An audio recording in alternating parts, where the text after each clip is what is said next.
Well, hey there, nerds. I'm sure introductions don't need to be made. After all, who can forget a face like this? But for those of you who are new, my name is Yana from Nerdy20. And I'm here to break the fourth wall, not only to let you know how excited we are that the last 3 members of our party are introduced in this episode, but also to let you know, in order to make this episode happen, something special needed to be done. We took 2 different play sessions and spliced them together for the unique experience you're about to have. So I hope you enjoy what's ahead, and as always, stay nerdy. No, you fool! Wrong podcast! Say the other slogan! Oh, you're right. Roll for initiative, heroes. Adventure awaits.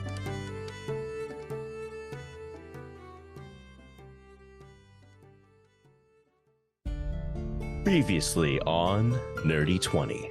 This campaign opens on the island continent of Tezra, which is ruled by the House of Tanlon. For the first 300 years of their rule, Tezra knew an unprecedented era of peace and prosperity until the nightmares plagued the lands. In an effort to combat this unseen enemy, the House of Tanlon sought the knowledge and help of the Kalishtar, a people well-versed in dream state.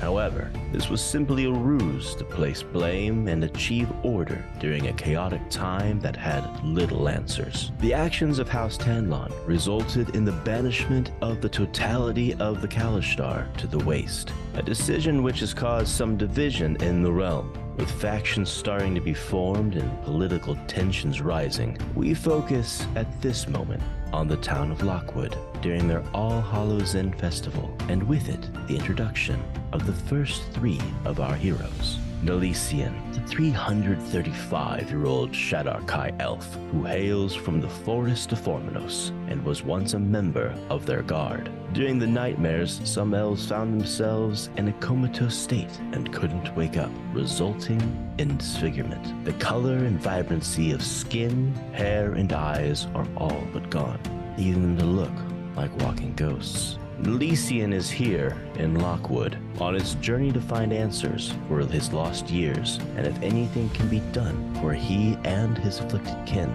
Zog, the towering 6'8" mercenary bugbear who most commonly works for House Tanlon, makes his profession hunting stray Kalishtar who refuse to leave after being exiled. With the festival in full swing, the chances of stray Kalishtar who have fled the Waste under the distraction of celebration are incredibly high. Yana, the half-elf bagpiper. Much is not known of this stranger who stumbled into town a week ago, often speaking words that sound like nonsense, or talking to someone who cannot be seen. Yana seems unfamiliar with the land he traverses, and desperately wants to find his way home, where he'll reunite with his brother-in-arms, Rollo. While Yana may be a mystery no one wants to solve, a man of unexplained knowledge presented himself to our trio. His name, Hoyd. After spending an evening fixated on getting Nelician, Zog, and Yana to remain still in the same space, he finally got his wish. Knowing things about our heroes that no stranger should, Hoyd convinces each of them to investigate a home where children seem to be disappearing, and with it, put them on a path for the answers they all seek.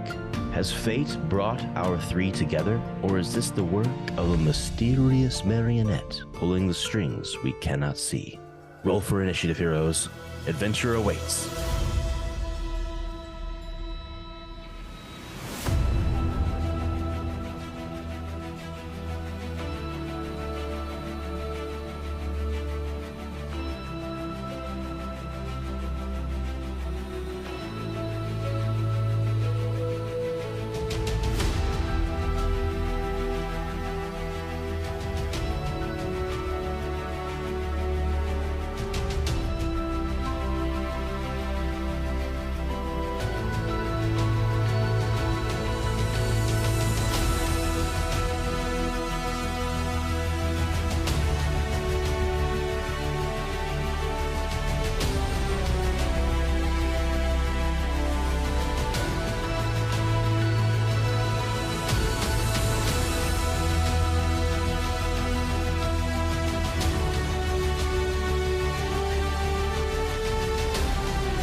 Hello and welcome to Nerdy 20, a D&D podcast brought to you by the Nerdosphere. We are back after our introductory episode 0. We are diving full force into campaign 1. This is episode 1. Dun, dun, dun. Take it away, Jesse. Perfect. Okay. So you guys are in the tavern. Hoyd is standing there in front of you. Nelisian has come back in, joined the rest of the group, and he looks at the group and is like, okay, so are we all on the same page now? Now that you guys have put your, I guess, issues aside, would you like to check out the house? I suppose. I would love to check out the house with my new best friend and this furry guy right over here. Yeah. Is Nelisian in agreement that you guys are best friends? Because that doesn't seem accurate based upon the vibes that I'm getting from that guy. Listen, I've been down this road before. Even if he thinks that we're not, he'll come around. Just don't you worry. I know how to make these tough guys melt. I don't even know you. It's George. Thank you. Well, it's Yana, but yeah. Is the other tough guy that you got to do, warm up to you or whatever you want to say, is he still alive? And he kind of like gestured towards the lock of hair that he saw you holding around. I don't really know, honestly. I don't really want to talk about it right now, actually. Is there gonna be prize? Is there gonna be prize money and fame when we save these kids? Hoyd kind of like leans into Nelisian and is like, if that's what happens to his best friend, he goes missing and he takes his hair out, watch out. And you want me to partner with him? I never said I wanted you to partner with him. I said that if you guys want to go explore the house, you guys need to go together. It's up to you to decide if you want to partner with him, but I mean, I can only show you 3 of you at once. I will not show one of you separate without the group, so it's up to you to decide. Well, Yana's gonna take the now empty beer can or cup that was thrown at him, and I'll put my arm around Elysian. I'm gonna hold this next to his face. I'm gonna give you this token of my gratitude. I'm gonna thrust it into his chest. As the crowd gave it to me to celebrate my talents, I'm giving it to you to celebrate yours, and I think that we should go together to the house. What a rambunctious group of people we have right now. Very well spoken. Some might say we're Yana and his treble men. Oh boy. we wouldn't say that. I think that we would. I think it's been said before, and I think it's going to be said again. Hello. What? It's a musical pun, Zorg. You'll get with it. So where's the house? Where's the kids? And... Zog. Huh? I thought he was one of your friends and you can't even get his name right? His name is Zog. No, I'm the furry one. It's a cute nickname. Friends do it all the time. Was Zorg the other friend that you killed and you took a locket of his hair? That's kind of creepy. No, it was a walrus. So, is there a prize for saving the kids? What do we get by going to this house? What do you want to get from going to this house? I definitely would like fame. Say you want answers to how to get home! I don't know. Maybe to learn more about where we're at. You will get something from this home. I can promise that. Okay, all right. Maybe renown? I mean, that's kind of up for what you do in this house. I mean, the house is there. I can't say it's famous, but I guess what you do in the house could make you famous for the right or wrong reason, I guess. And Hoyd walks out the door. Nelisian follows, Yana quickly scampers after. unscampering, just normally. So you guys make it out of the tavern, assuming that all of you guys are following Hoyd. Hoyd is kind of like nonchalantly walking past all the vendors. He's kind of doing like, almost like picture Fonzie, where everyone knows who he is and he's doing like the, hey, like that type of thing at people, like finger guns at everyone. Will you guys all roll me a perception check? Sure. Important question. Are there firearms in this world? There are not firearms as of right now. Not that you, let me rephrase. You don't know. If there are firearms, you have not seen them. I guess it would be the better answer. I rolled a 4. 21. 19. So as this happens, both Zog and Nelisian kind of see this weird eye contact between Hoyd and one of the food vendors in particular. When he like kind of points at him, you keep on going. there, Yana. You kind of are like scampering ahead. You kind of miss it. I don't know what the two of you guys want to do with that, but you did see this weird like eye contact that seemed different than the other kind of like temporary, like, hey, how are you doing type thing that Hoyd was doing to everyone else. What kind of food is he vending? So you see a bunch of sweet treats on his food cart. So imagine if you guys have been to a Renaissance fair and you guys see somebody pushing around bags of kettle corn and or like the pickle cart. It's that type of thing where it's like a rolling cart. It's not the same as every other food vendor. So it's a traveling food cart. Did you say I noticed that as well? I'm sorry. Yes, Zog and Nelisian did notice. Yana did not. Hoyd didn't particularly stop. It was just a weird kind of like, almost like a recognition between the two people. Nelisian will just make a mental note, but take a harder look over there. Can I see if I observe anything more? Roll me another perception. Okay, that one was a 17. So you do see what you assume is some shuffling of wares on his traveling cart, where you don't know exactly what was there before, but you realize that the objects on the cart are different than what you had seen the first time. And it seemed like the difference is almost like sleight of hand style swapping happened once Hoyd made contact with him. Gotcha. Okay. Yeah, I'll just take all that in. I'm not going to say anything or do anything. I just observe it. Would Zog stop at all, or would you keep going? Sure. Just call it to Hoyd. Hey, what, who was that guy? Oh, that's, so you can find him at a lot of places. His name is Alcarex. He just kind of like randomly shows up. So he has a traveling food cart. He tries to sell things that could be, I guess, useful at each festival. It's a little bit more off the beaten path. I just have known him for quite some time. Can't say I know what wares he has currently, but I do know that he sells some pretty delicious things. How long have you known him? Ooh, going on at least 5 or 6 years now. I mean, we've had some backstory, I guess, if that's what you want to call it. Oh, and what was his name again? Alcarex. Alcarex? Yeah, Alcarex.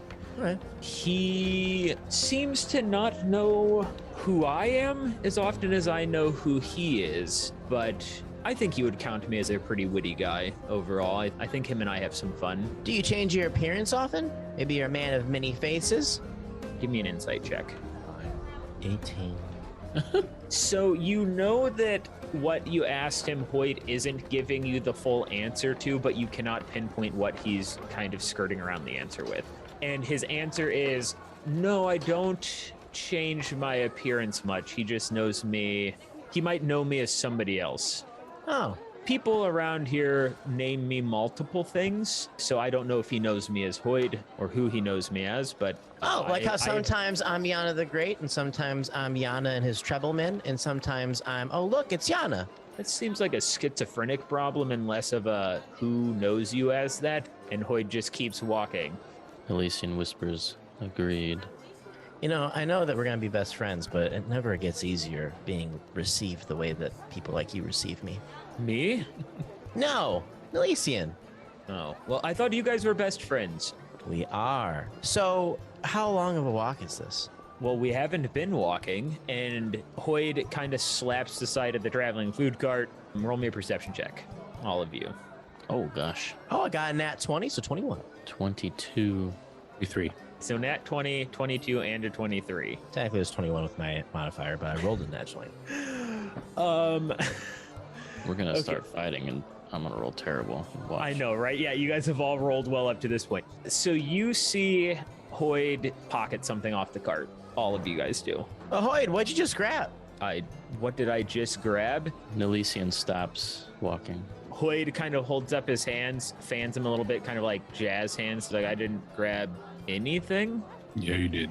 I just saw you grab something. As did I, and I don't care to associate myself with thieves. Well, hang on. I mean, he and Anthrax are friends. They've been friends for a long time. Maybe they have like a go-to agreement. Do we get free stuff?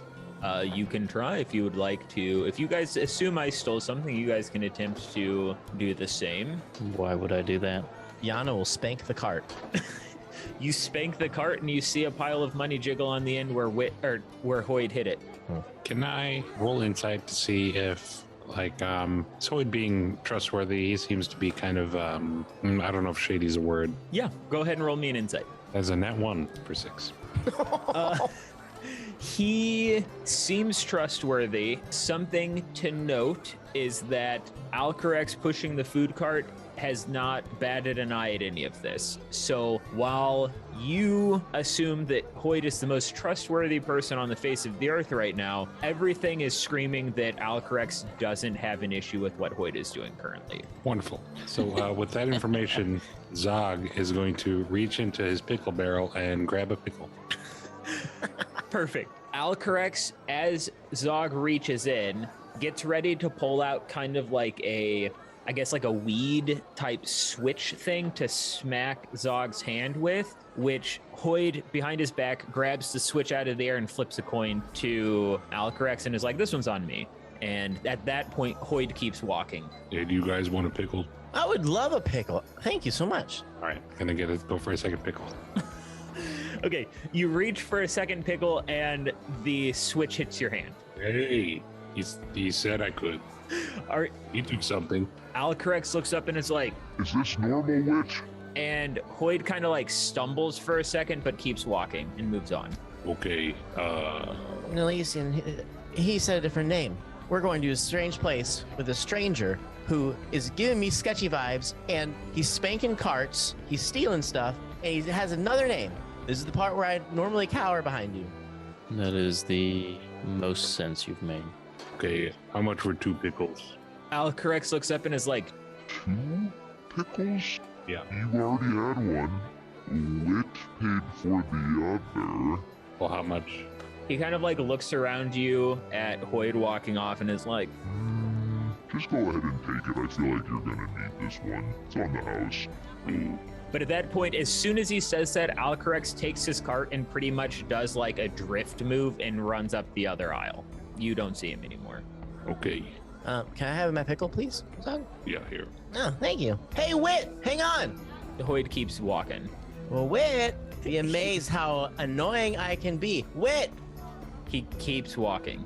He's Yana's not gonna stopping. throw the pickle at Wit's head.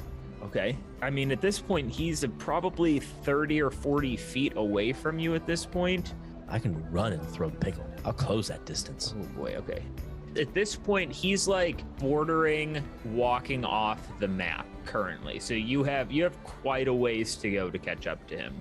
So if you want to throw it from where you're at, give me a strength check. If you want to run up and attempt to throw it closer, how far do you want to run? And then also give me a strength check on your throw. I'm gonna sprint to 20 feet up. Okay. Are you trying to be stealthy as you're sprinting up, or are you just running? No, I'm just running. I'm not trying to be stealthy. Okay. Strength check for throwing the pickle. Yes. 14.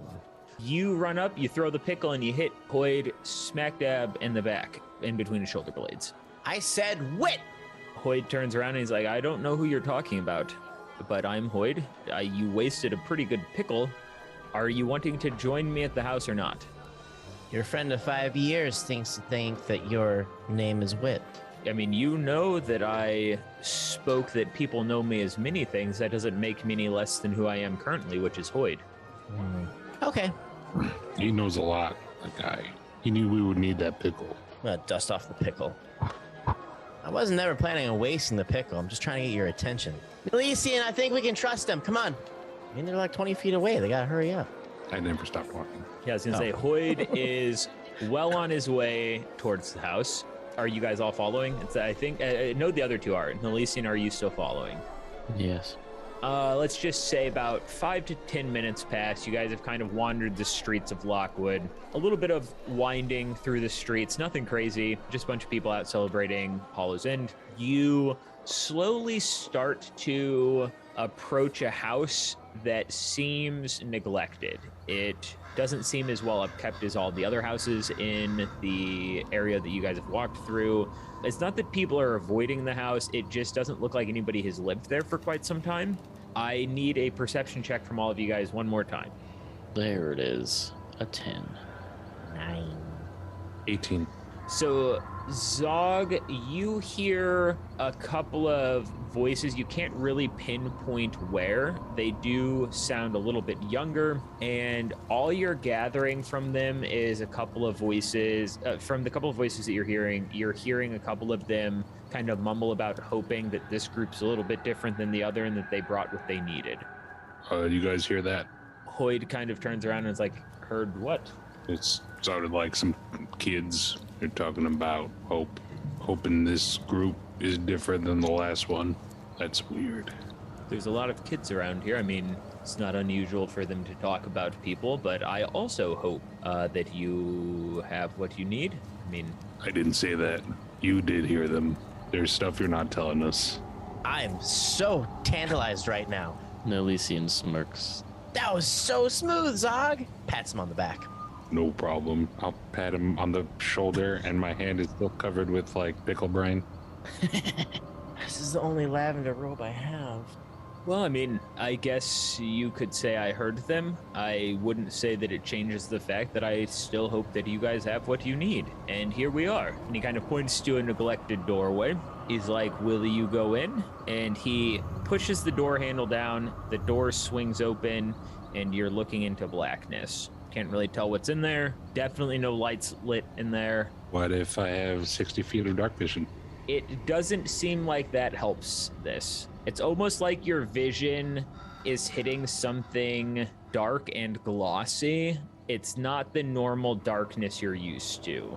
Nelisian will stare at it and tilt his head slightly, like he's listening to something. And then he'll walk inside. Oh, okay. So Nelisian walked in. Hoyt is just holding the door open. He's not saying anything.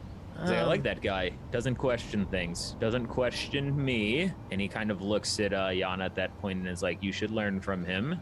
How old are you, Hoyd? Old enough to know that you should listen to me. Why? Yana will put his hand on the door and say, age before beauty. After you, sir. I never said I was going in. Are you going to follow your best friend or are you going to leave him to his fate in there? What do you mean you're not coming in? You're just going to leave us here? What are we walking into? Well, that I was going to tell you what you are walking into, which is what your good friend Zog just asked. Why? But Nelisian walked in, so I would suggest getting in there quickly. Why? Just quickly say what we need to know. If all three of you guys had been out here, I would have. That's weird. Why don't you want us to find these kids? I never said that there were kids in there. You said. Wait a minute. You said the kids were disappearing because of the house. Did I ever say that they were disappearing in the house? You said something that had to do with the house. And kids, which I have not led you astray on. I would get in there quickly if I were you. Why? What's going to happen to him? So real quick, so while all of this is going on, so Nelisian has walked in through the glossy blackness. The other players do not know this, so we're skipping ahead to Nelisian for a second. You walk in and you are presented with a very well-lit room with 3 skulls on the ground in front of 3 pedestals and a tablet with an inscription on it off to the left of the skulls and the pedestals. Okay. Obviously, what you have seen is not what they're seeing. So I just kind of wanted to let you choose what you're doing right now. We'll give you a couple of seconds to decide what you want to do. You can approach the skulls, you can do whatever you want to, but I kind of need to know the direction your character's going to determine what happens before the other two make it or don't make it into the room.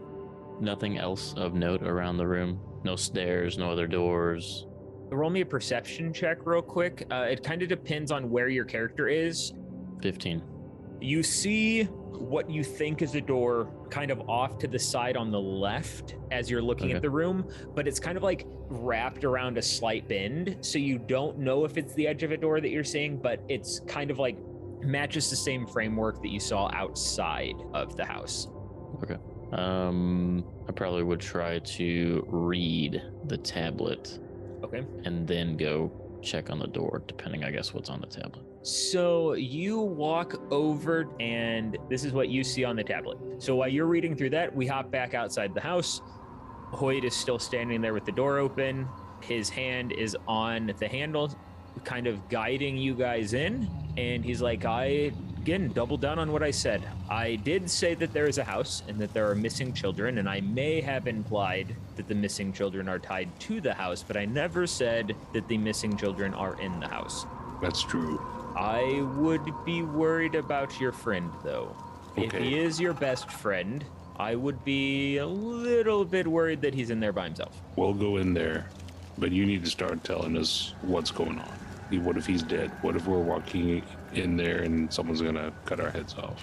I guess that's up for you to decide. I wouldn't say you're going to lose your head. I mean, well, not in the way that you're thinking. You're not going to, you will not be decapitated. Well, I can't even say that. I don't know what goes on in the house, but I do know that this is the house you need to go into. Yana's gonna white knuckle. He's gonna think to himself, "Don't you dare put us in a situation where we could die so soon for someone you don't even know!" And Yana's gonna say, "Elysian would do it for me," and walks inside. You walk inside, and Hoyd leans into Zog and is like, you seem to have your head on right. You ask all the correct questions. He reaches into his little backpack that he'd been carrying on his back, and he hands you a little bag. And he's like, this is for you. And as he says that, he kind of like pushes Zog a little bit to get him going through the door. Okay, I'll go in there. I thought I could trust you. I don't know if I can anymore, but I don't want them to die. Perfect. Okay.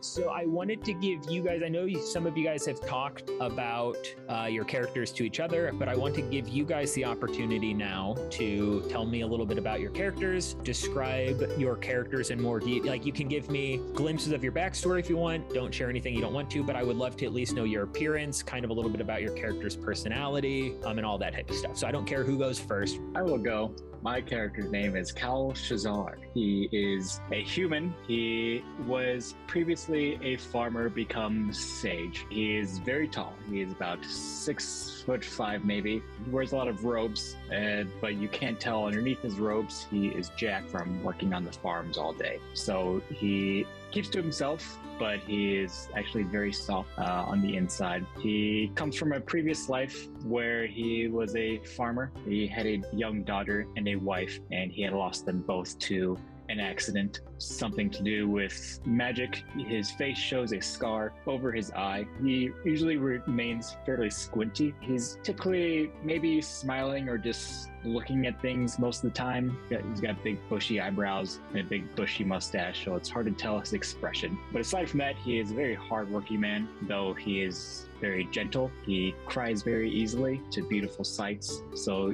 sometimes you can't tell if he's laughing or crying, but that's up to people to figure out. Yeah, he's a wizard. Did I say that? I think you left that out, but that's totally fine.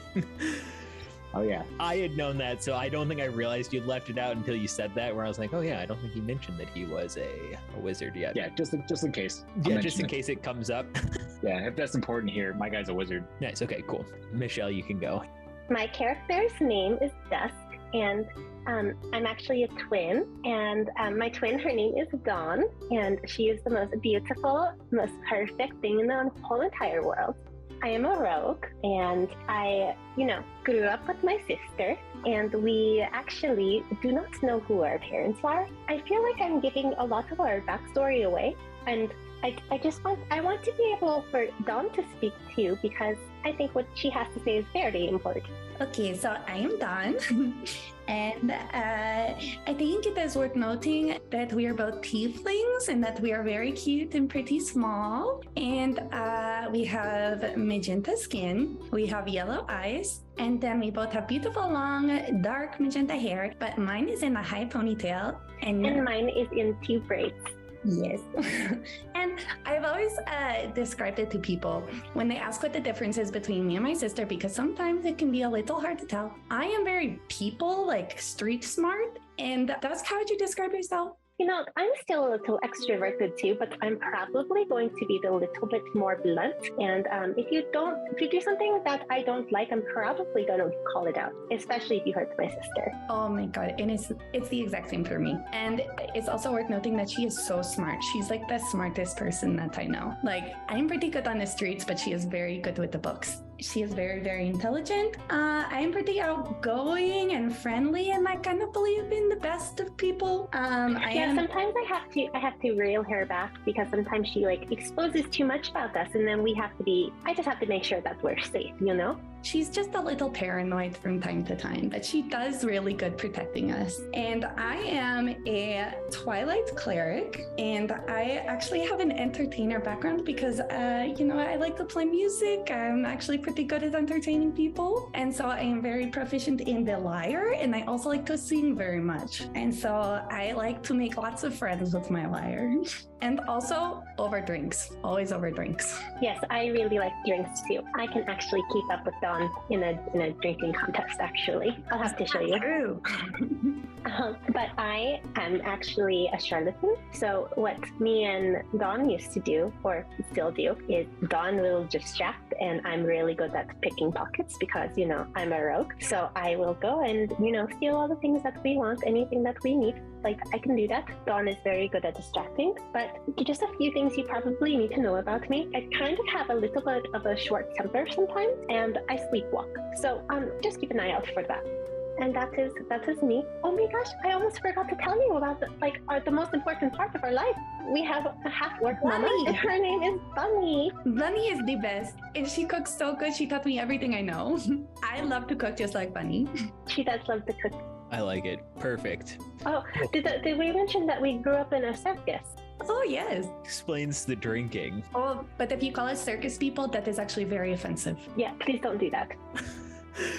Perfect. Okay, cool. So thanks for indulging me in that to set the scene as to where all of your characters are. And just to make sure I have it correct, we have Cal. Is it Cal Shazar? Is that correct? Cal Shazar. Cal Shazar. And then we have Dusk and Dawn. So you guys find yourself in the town of Lockwood. Most people end up going there as a way to kind of check out. There's less political issues going on in this town, so a lot of people go here to kind of have a good time. It's a well-known festival town. So you guys went here to celebrate Hollow's End. There's a ton of food vendors that show up at this festival. Not much more than food vendors. There's not like the traditional festival where you guys are gonna wander around, find tent games, stuff like that, but it's just a well-known, they always bring in exotic foods with it being as close to White Ridge as it is. So you get like a lot of really good exotic foods. So your characters come into Lockwood. If you guys are looking at the map right now, you guys come in from the south down here. This is kind of the entrance to Lockwood, the main entrance here. And when you walk in, you see jack-o'-lanterns, spooky type lanterns hanging around. It's just very much kind of like spooky vibes kind of across the thing, while there's still some jovial conversations happening at the food vendors. The food vendors are kind of spread out in this circular island here, kind of spread out. This is the only big, I guess, building of note right now. Everything else kind of looks residential. This is the tavern of Lockwood. There's some live music kind of going on up in this area, up in the northern quadrants of Lockwood right now, but it can be heard, the music coming from the northern quadrant can kind of be heard through the downtown area of Lockwood. But I'm going to turn it over to you guys to kind of take the lead and tell me what you guys would be doing right now. Oh my god, Dusk, we have to find the biggest piece of meat. I swear to god, I'm so hungry. Oh my god, I was just going to say I want some food. Like really, like everything smells so good. Okay, but how much money do you have left? I have about 15 gold pieces. How many do you have?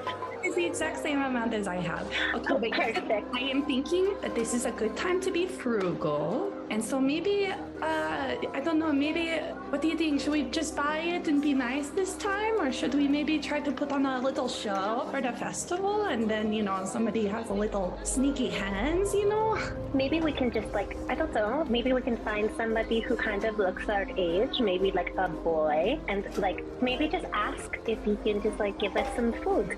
I really like boys. Okay, yes, I think that's what we should do. Let's look around for some boys, I think.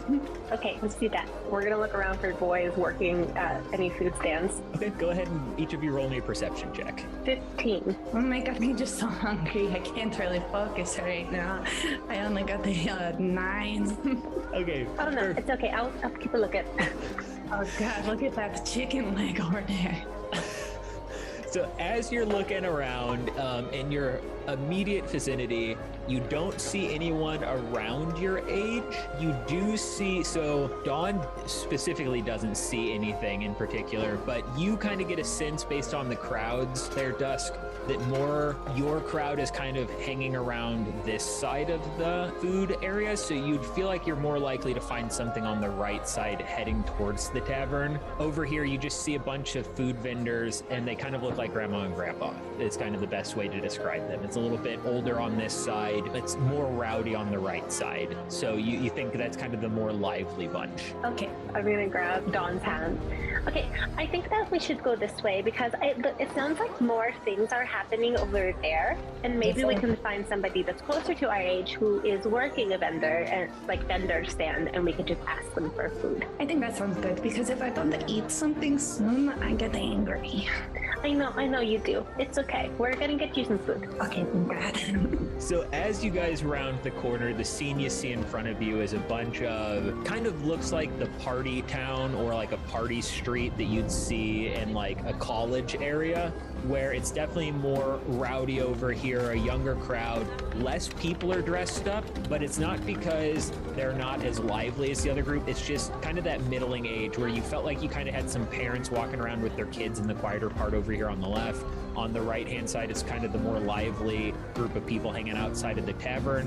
What immediately stands out to you is there is a person standing about halfway between you and the tavern that is exceptionally tall, quite a bit taller than most of the other people, and he or she, you don't know, you're seeing him from the back, looks to be kind of interacting with a couple of the vendors nearby. That's kind of the biggest thing of note, and you do notice in this vicinity is a pretty big group of younger kids hanging around 3 particular stalls right here. I just had a fantastic idea. Okay, so what if we also get a drink? Oh my gosh, you're a genius, Dawn. I'm not. So I feel like we should get food first, and then maybe we can go to the tavern and get some drinks. Because I'd rather spend money on alcohol, because I feel like people are like, they're not going to give us alcohol for free. So I feel like we should get the food for free, and then go to the tavern, and we can just pay for a couple of drinks. Okay, you pick one of the vendors, and then we'll work our little magic. Okay, I'm going to run over here.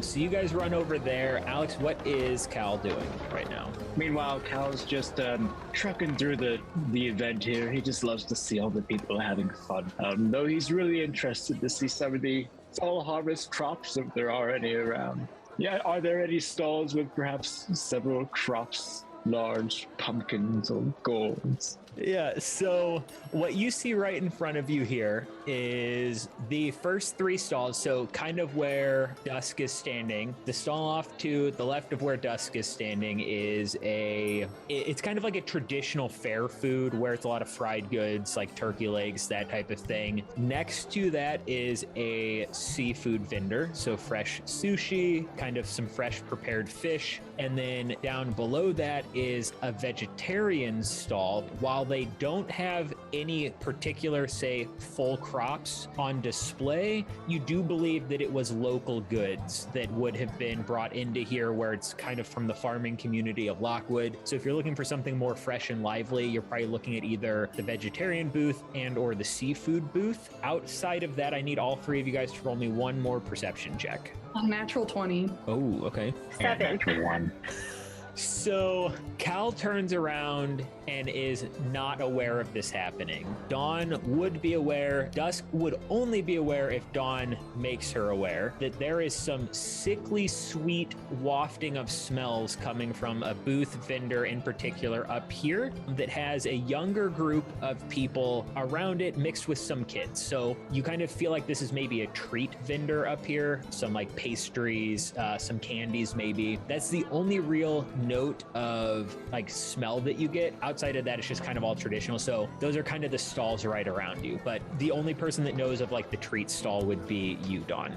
So as I'm like looking around and I like smell this and whatever, I want to see Cal, and I turn to Dusk and I say, I just thought of a better idea. There is like one old guy in like this whole place. And I'm thinking, you know, because I think he seems like a nice guy. Hear me out, okay? I think he seems like a nice guy. And maybe if I just say that I don't have any money, he will buy me those weird pumpkins he's looking at. Do you want to do that now, or do you want me to try to or do you want to split up? Like I go to a vendor and you go talk to him. Very quickly, because I would miss you, you know. I know, I would miss you too. Okay, but we're only going to be like 5 feet away from each other. So I'll talk to the vendor and you can go talk to that weird tall guy. Okay. Just be careful, okay? Like scream. If anything happens, if he touches you, just scream. We practiced it. I go, what? And then you come in. Exactly. Perfect. Perfect. Okay, I head over to Cal. Okay. And what vendor are you looking at? Probably just like somebody who looks available. Okay. To talk to me. So the first two, you think you would have equal luck talking to either the traditional style fair food one that's right in front of you or the fresh seafood one. The stall with the sweet treats is very packed right now, but the other two do have a crowd, but they're kind of making their way through the crowd pretty quickly, so you feel like you could get some service there. Who, out of the fair food vendor and the seafood vendor, who seems closest to my age? It would be the seafood vendor. So you know that there's some additional people in the vendor in front of you, but the person standing behind the table is middle-aged woman that looks like she's kind of been around the block type thing where she's maybe had some kids, but she is a little bit older. The fresh seafood vendor is going to have a younger crowd because you feel like the kids are running the stall while the parents are in the back. So like the cooks are probably the parents, and then the people running the table itself are a little bit younger. Okay, I'm gonna go to the seafood vendor. So now that we know you're going there, we're gonna jump down to Cal and Dawn real quick. What do you want to do for running up to Cal? Okay, so I don't run up to him. I kind of just walk over and I say, Mr. Old Man, I am so hungry and I have been traveling for so long with my sister, and we were wondering if you could please spare us some money for the fair food. So go ahead and roll me for that. Give me a performance check on that one there. that is an 18. So this is up to you. I wanted to know what Dawn would roll here. If your character would openly believe this person, Cal, you can take it away. If you would have some suspicion, I do need you to roll an insight. Well, so he's just looking at the stall right now. He's just holding his quarterstaff, just kind of stroking the wood, looking at the crops around, and then he hears this sad little voice, and then he says, "Oh, I'm terribly sorry. I don't really have anything." And then he looks over at her, and then he's, "Oh, I'm so sorry, sweetie." You can tell he's awestruck. "Oh, I'm terribly sorry. Yes, yes, absolutely. Let me see." And then he starts to, how much money do we have? For now, we'll give you 15 gold as well until we talk about it. We can make this retroactive depending on what background you want. He pulls out some coin. He says, "Oh, well, I do have coin to spare, and I suppose now that I think of it, I'm a little bit hungry as well. Would you care to share a meal with a grumpy old fool like me?" But my sister, she's over there, and you see, nothing would help me more than food and a big drink in my hand and the company of a nice old man. "Oh, I'm so sorry, sweetie. Yes, absolutely. What would you like to eat?" Could I have 4 chicken drumsticks? For, you and your sister, you said? Oh, just me. And then I guess we should also get some for her. Oh, all right. Tried to play you a song on my lyre if it would bring a smile to your face. You see, you remind me of little Daisy. Wouldn't you play me a song over a meal? I will. She pulls out her lyre and strums it very beautifully. Happy birthday to you. Happy birthday to you. Happy birthday, Mr. Old Man that buys me 4 chicken legs. Happy birthday to you. You just hear Cal, and then he just rubs his bushy eyebrow. Would you like to meet my sister? She is in much better health than I am. Yes, where can we buy you and your sister some chicken wing? Drumsticks, say you? Can we get the drumsticks and then meet her? Yes. Just take me which drumsticks you'd like. Can I have the pie chili drumsticks? Are we at the drumstick stall? No, you guys are standing in front. The best part about all this is you guys are standing in front of the vegetarian stall while she's trying to convince you to by her drumsticks. So you know where they are, because Cal, you've been around here for long enough. You know what vendor she's talking about, which is the vegetarian, the fresh seafood, and then the traditional style fair food. That's the one that the drumsticks would have been at. Okay, let's go buy some drumsticks. Okay, so as you guys are walking back that direction, you guys are heading toward the traditional fair food vendor. We have Dusk's character heading up to the fresh seafood vendor. So as you approach the vendor, they are younger, they are male, but it is definitely a fish person. He turns around as you walk up and he's like, "How can I help you?" Oh, wow. Hello, everything looks so good. I was just wondering, you just have any, like, a little sampler platter? Look, I, lost my money, and I don't know where it is. And me and my sister, traveled very, very long, and I just don't know if there was, any scraps that you could give us. Go ahead and roll me a persuasion. That is a dirty 20. Nice. So he kind of looks at you and kind of sizes you up and down and is like, "Well, my parents," and he stops for a second and he turns around and he dunks his head in a bucket of water and he turns around and he's like, "So my parents probably wouldn't like me giving away free food, but if you give me a second, I might be able to find something." So he kind of walks away for a second and closes the curtains to the kitchen and is like, "Is anybody manning the booth at this point?"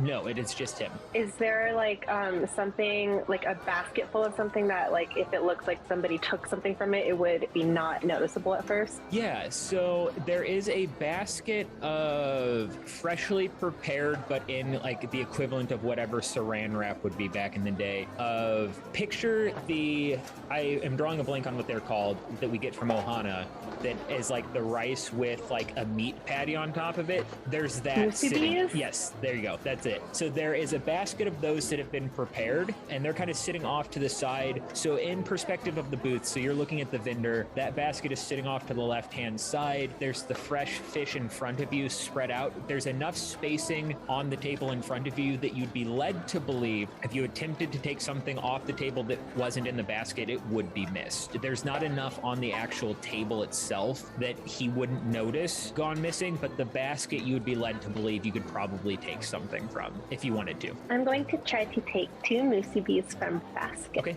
give me a sleight of hand check. That is a 17, not as good. Because he was turned around closing the curtains at the time, you did successfully take 2 of them. You didn't have time to fix the pile back to the way that it was before he turned back around. It's not like you did a bad job. It's just you weren't able to put it back in the way that you would have preferred as you were taking stuff. It is a little bit more disheveled than what it was, but nothing crazy. So he does turn around and he kind of coughs a little bit again. A little bit of water comes out of his mouth and he's like, "So I have this for you." And he reaches under the counter and he pulls up a platter of freshly prepared sushi, a sushi roll. It looks to have some exotic white fish in it with some red lines in the fish meat, but it's just part of the fish itself, nothing crazy. It's prepared correctly. And he puts it up and he's like, "It's been sitting here for maybe an extra hour than what we would traditionally like our food to sit here, but it's still good. We've kept it cool. This is the best I can do." And he kind of pushes it in front of you.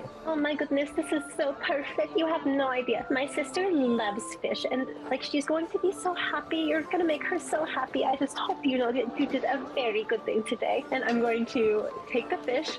I'm going to turn around and I'm going to accidentally bump the basket with my hip when I turn around and accidentally kind of mess it up. And oh my goodness, I'm so sorry. I'm just very disheveled right now and I'm just very tired. And I try to fix what was in the basket to straighten up. "Okay, thank you so much, sir. I really appreciate you."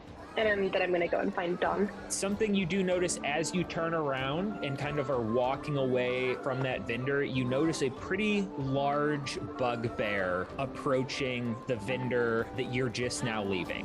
That's about it. He kind of not bumps into you, but walks pretty closely like he's not aware of his size, and then kind of walks up to that vendor and he engages in conversation with that same vendor you were just talking to.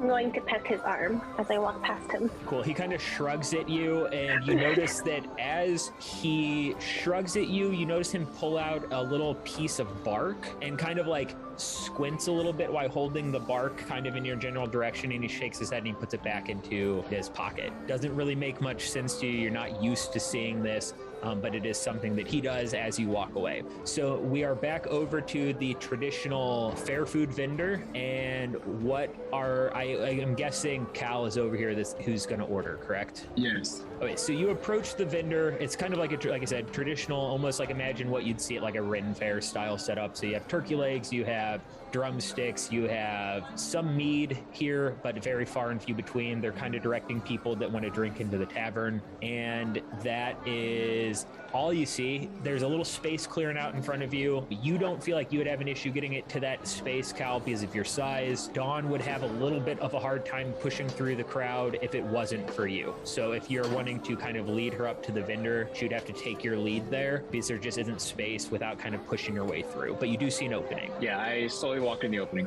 Okay, so as you approach the vendor, you see kind of the traditional setup where they have a couple of menus thrown out on the table if you want to order something more fresh. They have some hanging meat behind the counter that they could easily take from, give you what you're looking for. They do have a couple of different flavors of drumsticks and or turkey legs, whatever you're looking for. You are greeted by a kind of slightly older male, kind of probably about the equivalent of what would be the two twins' parents' age at this point, but maybe just a little bit younger than you. And he's very quickly working his way through the line, where he's kind of stopping like a bartender along the way, like, what can I get for you? What can I get for you? So he sees you and Dawn walk up, and he kind of points and like, what do you want?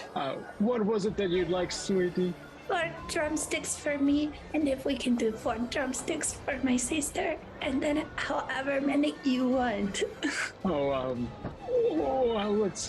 Let me ask this nice fellow. Excuse me, how much for a single drumstick?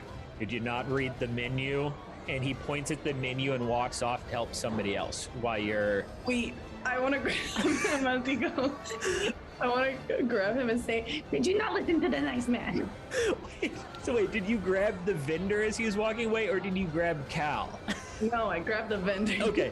He kind of looks around and is like, what was that? I asked, what did you want? How many do you want? Not, oh, I want drumsticks. What do you want? He asked you how much it was. Again, I can't tell you how much it is till you tell me what you want. As you can see here, the drumsticks vary on flavor, you idiot. Can I see what they read? Yeah, it's really cheap fair food. You believe it's not greatly prepared, and it's actually just dipping sauces that are given with the drumsticks. They're not actually coated in it. So you can tell that this is a little bit of a sham where they're trying to make a little bit extra money than they normally would have, but it's still all relatively cheap for what you're ordering. Say you're doing the 8 total drumsticks and then whatever you would want. You'd be looking at 5 silver for the order that you're putting in. Okay. If you're looking to double that amount, he's going to push you to 7 silver. Is the vendor shorter than I? He is, but he's very stocky. Like, he's a well-built man. Okay, I look over to him and I put my hand on his shoulder. No need to grumble with the princess, sir. We will take our 8 drumsticks and go. And then he hands him the coin. He kind of looks at you and looks at, and he's like, whatever. And he slaps the menu back down on the table, and he turns around and he's like, 8 drumsticks now. You hear the chef's kind of preparing some stuff in the back, and he goes, what dipping sauce do you want? What dipping sauce would you like, sweetie? I like ranch and Thai chili. We'll take those, he says to the vendor. And he goes, I don't have ranch, I have this. And he slides kind of this like white cream sauce across the table. He's like, it's not the traditional ranch. We use some of our, local herbs. But here's your drumsticks and here's the Thai chili. And he kind of puts it on the table and you have what you came for. He looks at him with what was a very mean face, just turns to a smile. Thank you, sir. Yeah. Wow, you are like the coolest old guy ever. I mean, you are so cool. It seems like this food is helping you already, sweetie. Let's go find your friend. I need all 3 of you to roll me a perception check again. 4. 9. 9. Okay, you guys don't see anything. You do notice that as you're kind of walking away, the vendor that you were just at is kind of dropping back into his old mechanics of like grabbing menus from people and being like, what do you want, you idiot? I'm running a business here. Like he's treating everyone the same, but that's about all you see. So I don't know what you guys want to do from here, but you guys are all standing in the middle of the road. As you guys have stepped away from the vendors a little bit, the crowd kind of mills in around you. You're causing a weird divide now in the flow of traffic where you guys are almost like the equivalent of a median in between where people are kind of flowing around you, but you do find Dusk. So you guys have turned around, you see Dusk conveniently walking your general direction with her plate of food as well. This is my sister, my healthier sister. Oh yes, she's been sick for so long. Like, oh wow, you guys got food. You're really tall. Oh my, it's so pleasant to meet you. Yes, I found your friend here, and it appears she's your sister, and it appears she's quite ill. I thought that perhaps I would just share some drumsticks with you. Sweet. You are very sweet. Thank you so much for everything. Okay, goodbye. And I grab Dawn and I think we should go to the tavern with him. He got us all this food. Oh, I mean, no pressure, but if you would spare some time for an old man like me, I could use the company, and I'm just here for this social occasion. Let's all go to the tavern, Dusk. Okay, we can go to the tavern. And you can come. What is your name? My name is Dusk. And I put out my hand. Oh, yeah. He reaches out and grabs her small hand. Dusk, oh, you also just reminded me of my sweet Daisy. And my name is Dawn. Dusk and Dawn, it's a pleasure to meet your acquaintance as well. Are you guys here just visiting for the festivities? I think I cannot talk until I have a drink in my head. Okay, so she really needs a drink. I know it sounds like very weird, but she needs a little bit of alcohol to make her throat feel better, clean out all the viruses. Yes, that does sound weird. Let's get a drink. Okay, you guys walk into the tavern. As you kind of survey the land, you walk into what you would believe is a normal scene for the tavern. So it's kind of like a traditional rambunctious group of people. There's some live music going on to a stage to your left. They have a dual bar set up where you have the bar right in front of you, and then if you kind of look off to the right, there's a bar kind of off the distance against the far wall on the right hand side. You believe that they're traditionally that busy that they needed 2 bars to maintain business. Things of note: Dusk, when you walk in, the only person you recognize is the same bugbear that walked past you going to the fresh seafood vendor. He appears to be a little bit wet, like he's been splashed with some water maybe. You don't exactly know why, but he does seem to kind of be dripping a little bit. Next to him, you see him kind of engaging in conversation with 2 others. He's very intently, you see him holding up the piece of bark again to people that come up and talk to him, and that's about it. Those are kind of the main things to note: is the music going on the stage to your left, the 2 bars, and then like I said, the only person you recognize is the bugbear right now. Is there a place that we can all 3 sit? Yeah, so there's a couple open stools at the bar. There's 2 open stools at the bar in front of you. There's no open stools on the right-hand side. Or there's a couple of tables kind of thrown about the tavern that you feel like you could either preoccupy with another group of people. They're kind of like big picnic style tables where they have benches on either side, or you can try to find a more secluded small tabletop. It might take you a little bit of searching or persuading to get some other people to leave, but you do feel like you could find a couple of seating options depending on what you're looking for. Is there room near the bugbear, in that group? I just kind of want to listen in their conversation. Yeah, so it's a couple of seats away to the right. So the bugbear is talking to 2 others, and they're kind of secluded off to the left-hand side a little bit, and then there would be a couple of people in between them, but there's a couple of seats that are within 3 or 4 seats of the bugbear that you think if you listened hard enough, you might be able to glean a little bit of information from them. Don, I saw that bugbear earlier, and he wasn't wet before, and now I'm kind of curious on why he is wet. So I kind of want to go sit over there and just listen to what they're saying. Hey, you lead the way. Okay, I'm going to lead the way over there and sit down, but I'm going to place myself, I'm actually going to place Dawn closest to the bugbear, and you're just a better listener than I am. Thanks. So you guys are in the tavern where you guys are kind of sitting at the bar. Cal doesn't have a seat at the bar based upon where you guys went, but he's close enough to the bar that he can place his food on the bar next to you guys, kind of have a conversation. As you guys sit down, kind of prepare yourself at the area that you're at, the bartender swings by and is like, what can I get for you? What is the biggest size that you have? Biggest size of what? The biggest size of the strongest drink. So he goes, well, if you're looking for like ale or mead, you'd be looking at something like this. And he puts like the equivalent of like the German boot down on the table. It's a pretty significant glass there. If you're looking for, you know, wine, mixed drink, not that size, but it's stronger. So it just kind of depends on what you're looking for. And as you guys are saying that, he kind of reaches over and is like, give me a second. And he like listens to an order coming from the other side and he starts pouring some mead into a glass, but he's still kind of paying attention to you guys. He's just fielding a couple orders at once. I'll take the big ale. Perfect. He's like, that'll be 1 silver. And I tug on Cal's sleeve.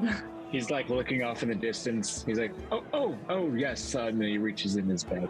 Wait, I'll take one too, please. Same size? Yes, please. Okay. 2. Do you want one, sir? Are these? Are you letting your daughters drink right now? Oh, these aren't my daughters. Why? I don't know if I want to know what they are to you. Then, do you want to drink as well? Oh, no, thank you. Just 2 for the missus here. Thank you, good sir. And then he hands the coin. He turns around and he pours 2 boot-sized drinks for you guys, throws them on the table and is like, 2 silver, please. Grabs the silver and he kind of wanders off.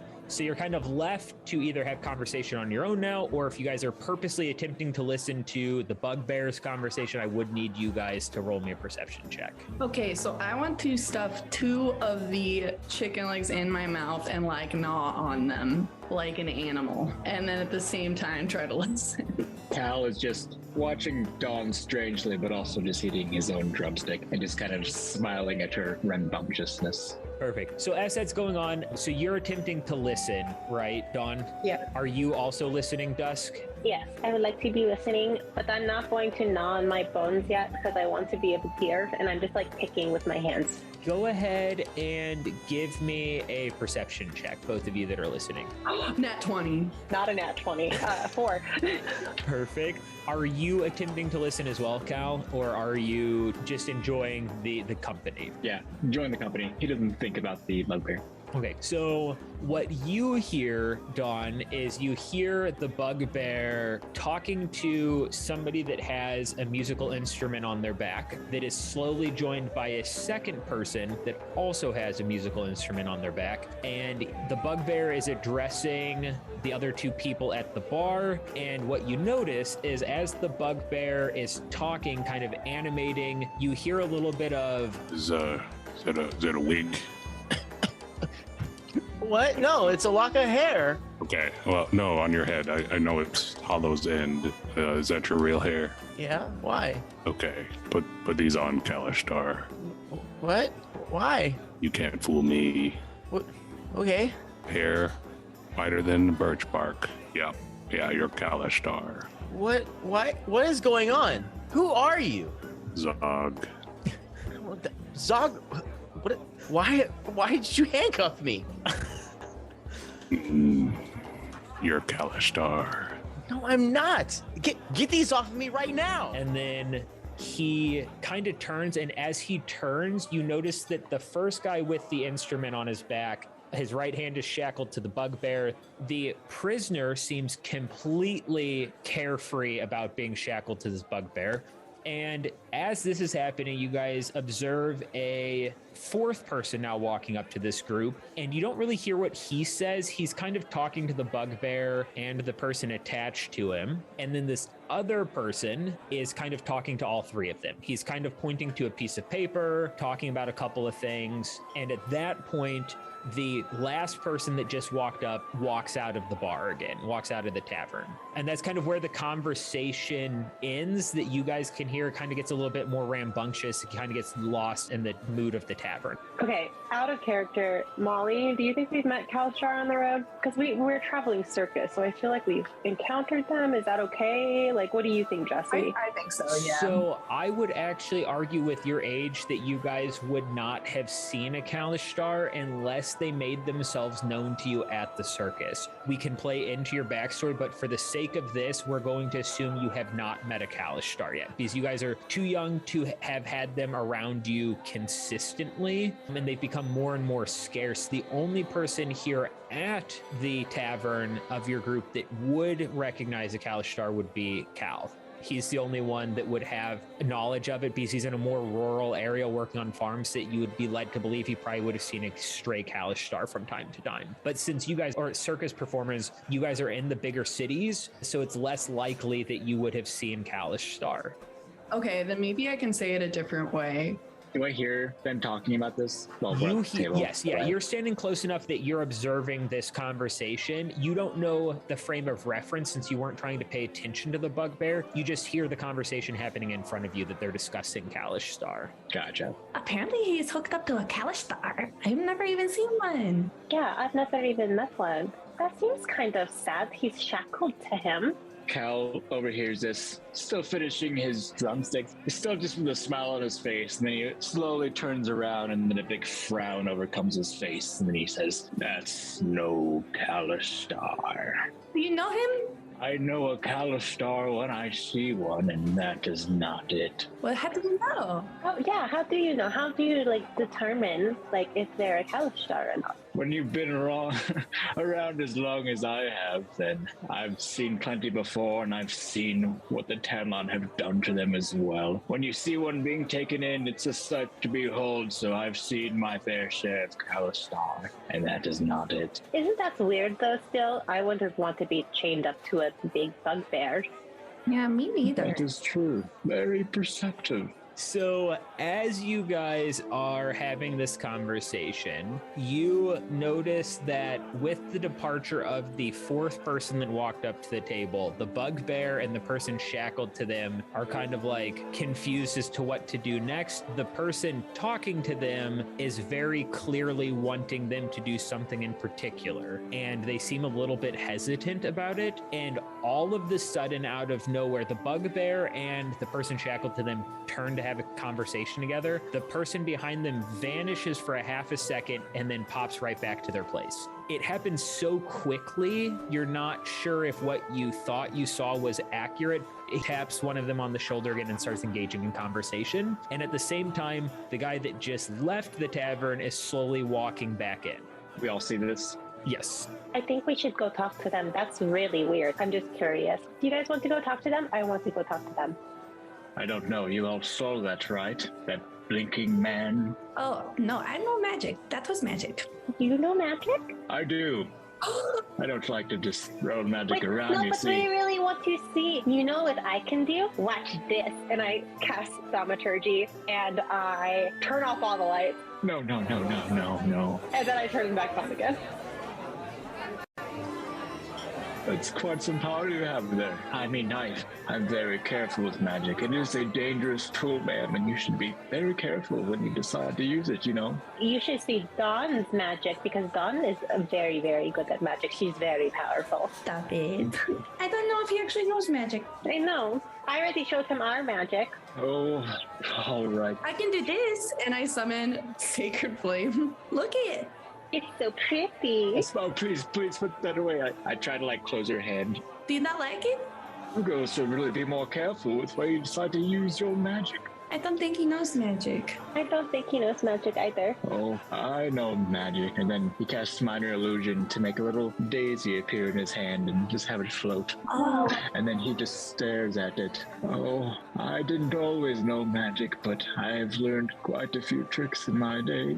So you're like a wizard. I'm going to call you Mr. Wizard. No one's ever really called me a wizard. You guys, the people that we're going to go talk to, they're not there anymore. But that person still is. I was talking to them. So in the mix of you guys talking and performing your magic, Dusk, she's the first to see that the group is not there. You don't really know where they're at until you hear a very large, loud strum of music on stage, and the person that was attached to the bugbear is up performing on stage now. The person that they were talking to is still standing at the bar, kind of admiring what's going on stage, but is kind of making subtle eye contact with you guys, kind of like he's aware that you guys are looking at him now. but he's also enjoying the music that is on stage. The bugbear and the person that walked in with him, you don't see anymore. There's no shackles on the guy's wrist performing on stage any longer. Is he the blinking guy? The guy that vanished is the one at the bar, not the one on stage.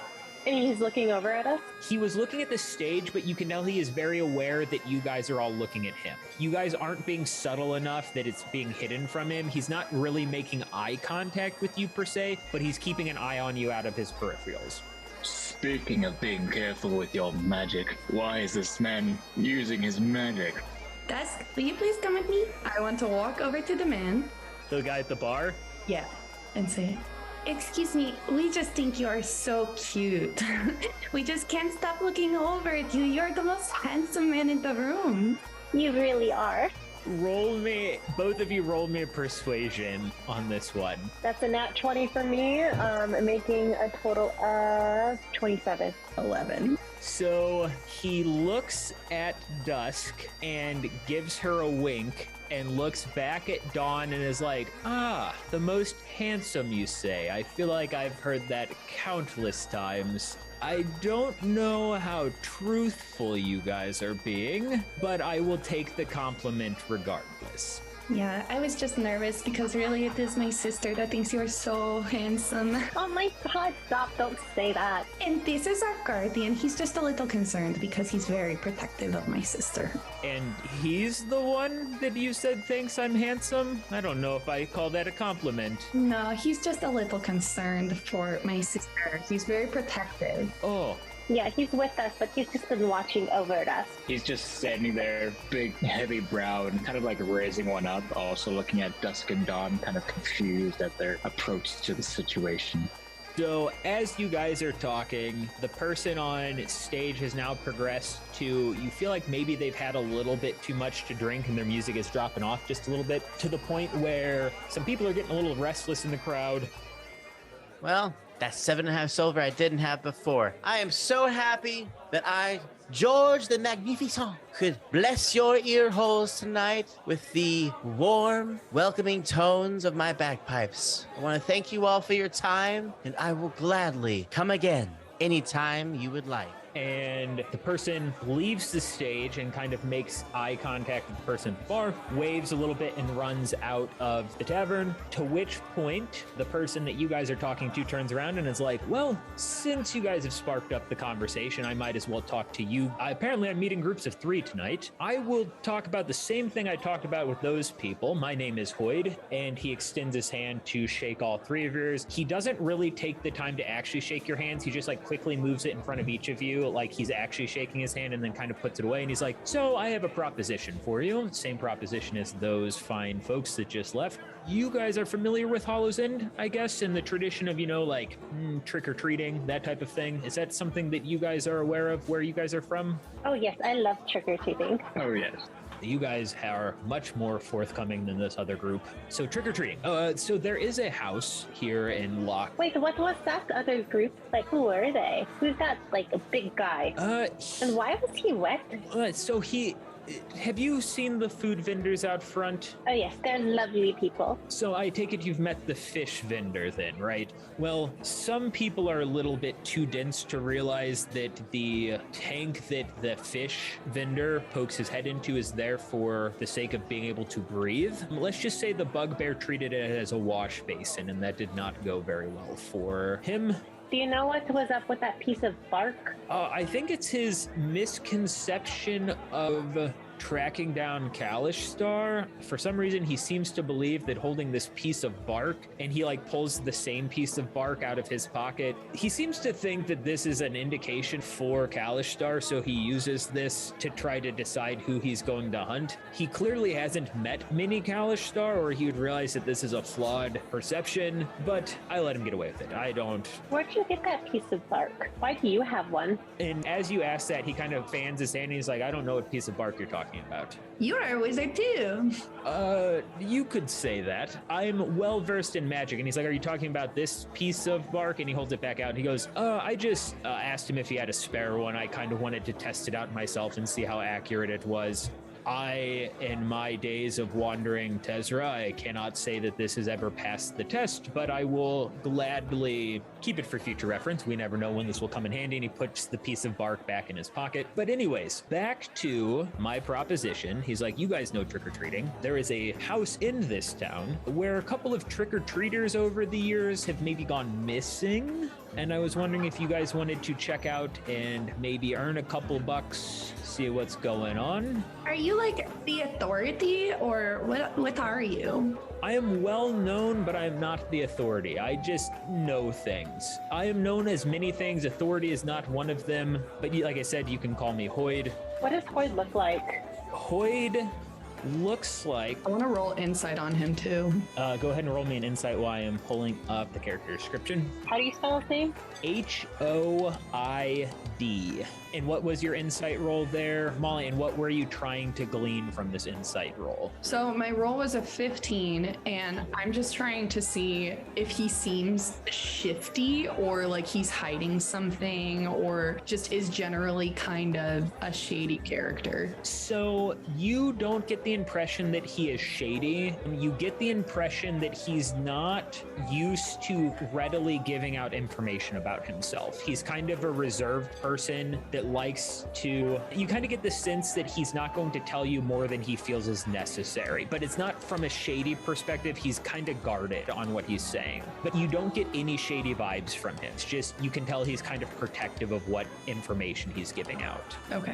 And then as for his description, he is on the younger side, but that doesn't say much because he is a half-elf. So while they don't age as quickly as humans, they do age a little bit faster than normal elves, but younger for him doesn't necessarily mean young to you guys. He has kind of a little bit darker complexion, just sun-worn. He has a tight-knit cut around the sides of his head with a little bit longer hair pulled back that's brown into a tight-knit bun on the back of his head. He is carrying a lute on his back, and he is in performing clothes, so he's used to being in front of an audience. He speaks to you as somebody that knows what he's talking about, has kind of walked in these shoes for a little while, but he's just kind of guarded with his verbiage that he's using. But he seems like a nice, homely person to talk to at the same time. Okay. And you say children are disappearing here? Yes, it's been hard to pinpoint exactly when they have disappeared. We just know that it is tied to this house that I speak of.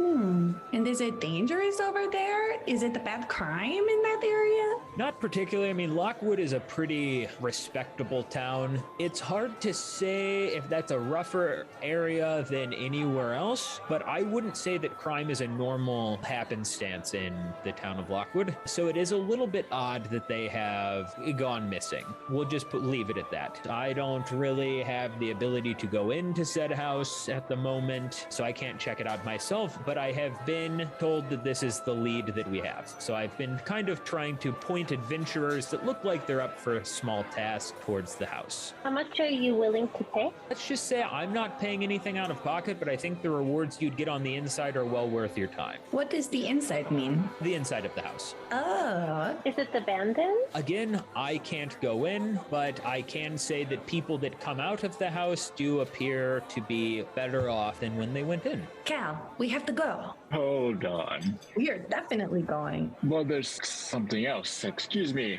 Hoy. Then he leans onto the table. You say there's no crime that often happens. Then mind you tell me why that bugbear had a prisoner with him? As far as I can gather, he hunts Kalishtar for the Tanlon government. So he was attempting to, I guess, bring in a bounty. So I wouldn't say that it's crime. I think he's just a misconception on what a Kalishtar is, but I didn't correct him. It seemed to work itself out. They're, heading towards the house themselves. Is this like a competition? Is this like a race? Do we have to race them? He sits here for a second, and you can tell he's not fully paying attention to what you're saying. He's holding up his hand, hold on. I give him a high five. He kind of looks at his hand, and he's I don't know what to do with this. And he goes, I'll be right back. And he vanishes again for 30 seconds. And he kind of comes back, and he's okay, that's done with. He's sorry. Where did did you just go? What was that? I had to go relay some information to somebody else. How'd you do that? What is that? As fellow wizards or magic users, I guess. Are you familiar with an incantation or spell known as Dimension's Door? No. No. I do not know what you're talking about at all. Let's just say I can go from one place to the next very quickly and then back. Mr. Wizard, do you think you can learn that someday? I would certainly like to, but for now I would like to know where the other doors that you just went, sir. Doesn't matter where the other doors that I went are. I came right back here. I'm here to talk to you guys. I gave information to another group of people, and now I'm back. Peculiar. So is this a race? Do we need to go beat up the other people? You wouldn't need to beat them up, but I will say there could be an opportunity if you get through said house before they do. We have to go now. Hey, where's the house? Oh my gosh, we have to go now. Okay. I'm gonna give Hoyd a hug goodbye. But where's the house? Hoyd kind of stands there for a second and is like, okay. So leave the tavern, go right about, I don't know, maybe a 10-minute walk, give or take. Pretty much don't vary off the path that you're on. You will eventually run into a house. I will meet you there at some point. And he kind of sits there for a second and is like, I hope to see you soon. And he's like, just remember to keep being your sweet selves. And he vanishes. That man was so nice. I was going to steal that piece of bark, and he just disappeared. Hold on. Comes back for a half a second and goes, remember, be sweet. And he vanishes again. I am sweet. That was rude. Oh my god, this is crazy. I think I know what he means. Okay, sister, you are the sweetest person that I know. Now I need you to be your very smart self because I think I know what he was talking about. I was very focused on finding food when I ran into Cal, who so kindly gave me food, and now I'm feeling much better. Thank you so much. And I think I remembered smelling a very popular station that was right outside. And there was a lot of people gathered around it, but it was a sweet shop. I smelled it. It smelled pretty sweet. So I think that we can go that way. Okay. Oh my gosh, and maybe we can get some pastries for like desserts or something. That was my primary goal. Okay, let's go. I'm gonna link arms with Cal. Yes, I'm just thinking. You know, that bugbear, I feel like we should stop them or that man might go to prison falsely. Well, didn't he get up on stage to perform? Wasn't he free?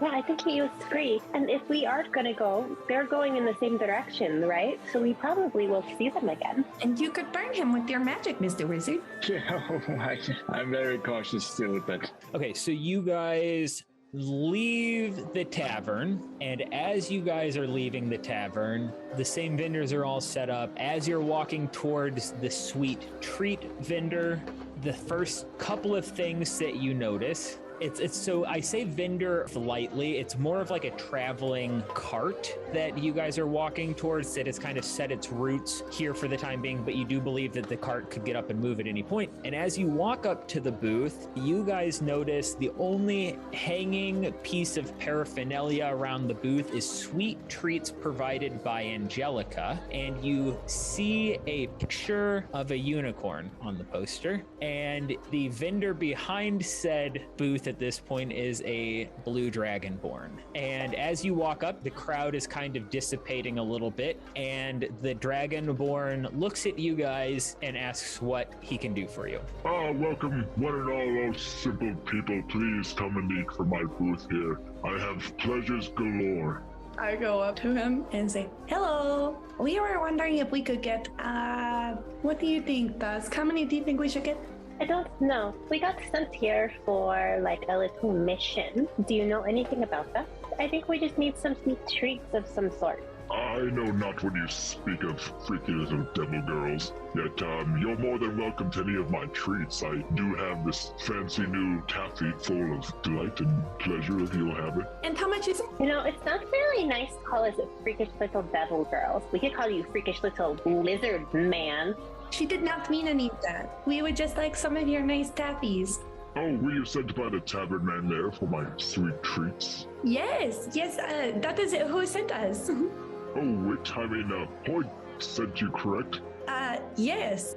Oh, then you'll take this taffy, correct? I've been trying to sell it all day. Though people are buying it, I assure you, I promise. People do like it, and they are buying it. Well, now that you say it like that, I don't know if I want to buy it. Yeah, I want to make an insight check on that. Okay, roll me an insight then. 14. You believe that he's telling the truth, that people have bought the taffy before. You are not quite sure the time frame in which the taffy was last purchased, but you do believe he is telling the truth that taffy has been purchased from his booth at some point or another. So, what is your most popular? It is the taffy. Absolutely. Were you not sent for my sweet taffy? There's no need to get rude, you know? We're just here to buy your taffy. Like I said, he's very rude. Is there another place that is selling sweet treats? Because I don't want any from you. Well, if you do buy my sweet treats here, then you will not have to deal with me anymore, correct? So, might as well buy and then leave. No, she didn't mean any of that, actually. I'm going to try to take some of the taffy off the cart. Can I see her trying to do that out of the corner of my eye? Are you trying to be subtle, or are you just reaching for the taffy? I feel like me and Dawn would have like a signal for when I want to. So like I'm gonna just like tap the inside of her palm. Okay. And like that's a signal for her to distract. Okay. Whatever is going to happen in this scenario, I need Dawn to roll me a performance check, and I need you to roll me a sleight of hand check. I will let you roll the sleight of hand check with advantage because of the performance going on. Okay, and in the meantime, I'm gonna say, well, maybe if I sing you a song, you'll give us a nice discount. And I start singing very loudly and very annoying. Twinkle, twinkle, little star. As loud as I can. Please, difficult. Yes, it was 2 gold coin, and now it is 1 gold coin. 21. Okay. Performance was 13. Oh, 14, sorry. Perfect. So 21, and you said 14? Mm-hmm. Okay, so as this is happening, Alcarex is well aware of what's going on at the booth. He has seen this before. I will let you pick, Alex, on if you feel like, having played Alcarex before, is this something Alcarex would care about or not? It's up to you to pick, knowing that Hoyd sent them here. Oh, excuse me, Blue Dragon Man. I do believe that they are misguided. Please do take my gold coin, and we will take some of your sweet taffy and go. They are very sick and very hungry, are you not? And then he nudges Dusk. Oh, you see that? Very sick. We will be taking some of your taffy, and we will go. Oh, you simple man. You speak for these blue devil witches? Take this taffy and get out of my sight. I don't know why witch sends any of these people anymore. They won't even take the damn taffy. I'm just gonna reach my hand where the taffy is and take a handful and just walk away towards the house. I want to take one as we're walking away, and I want to like investigate it. Okay. What are you wanting to investigate with it? Are you looking for magical properties? Are you just investigating the taffy? Like, what particularly are you looking for? I think I'm specifically looking for if it smells weird or bad, like if it's not good, basically. You do a sniff test, and it smells like the sweetest taffy you have ever smelled in your life. You don't believe Alcarex was lying about the quality of the taffy that you purchased. It's a specialty of his. It is made with unicorn milk, so it is left to believe that it is delicious and everything that you'd hope taffy would be. I want to eat one. So you reach into the bag, you eat a piece of taffy. Perfect. Oh my god, that was so good. You guys have to try it. I take some of my handful and I eat one of them. Okay, so we have the bag that Alcarex gave you, and then we have a small handful that Dusk has. So you guys are heading on your way now to, I assume, away from the vendor. As all of this has happened, you don't catch sight of Hoyd at this point, but when Alcarex was talking to you guys, he kept looking off to the left in the direction that you guys were going. So you do believe that Hoyd has pointed you in the correct direction. I just want to say to Cal, you're not a simple man. Don't listen to that mean old lizard. Oh, I do appreciate that, Princess. You see, I don't take the words of old grumpy lizards like that anymore. Well, and neither shall you. Well, if he ever hurts your feelings, or if he did hurt your feelings, just let me know. You can change your mind. I can play a little trick on him later. She is very mean when other people are mean. Believe me, there are not many other things in this life that can hurt me. Oh, what would? Oh, that's really sad. No, it's nothing. I prefer to look on the brighter side of anything that... You want to go get a chicken leg? Yeah, do you want like another ale? I know that you didn't have any, but we could go get more if you want. Oh no, I'm just fine, thank you. I think what would help me now is just knowing the mysteries of these poor missing children not being able to return to their parents. Then we'll go. Yes, let's go find out. So you guys make your way to the house. Standing outside of the house, ready to greet you, is Hoyd. He looks at you as you're approaching and is like, I am so glad you guys understood what being sweet meant. I see that you guys have picked up some of Alcorex's taffy. He was kind of an asshole. Yeah, you'll learn to love Alcorex for all of his shortcomings, as we would say. He's a good guy at heart. I've known him for quite some time. You can say we've been through it, but anyways, here's the house. And he kind of gestures over his left shoulder. You see kind of... Is he holding his hand out like that? Yes, he's like... I'm gonna try to throw a piece of taffy in his hand. He looks... it hits his hand, and he's like, ooh, I don't think I would waste that if I were you. And he like picks it up off the ground and like hands it back to you, and it is now covered in dirt. He's like, you might be able to salvage this. You might want that. And he drops it back into your hand. And as you're taking it, he high-fives you and is like, is that what we're supposed to do? High-fives you and is like, okay, my bad.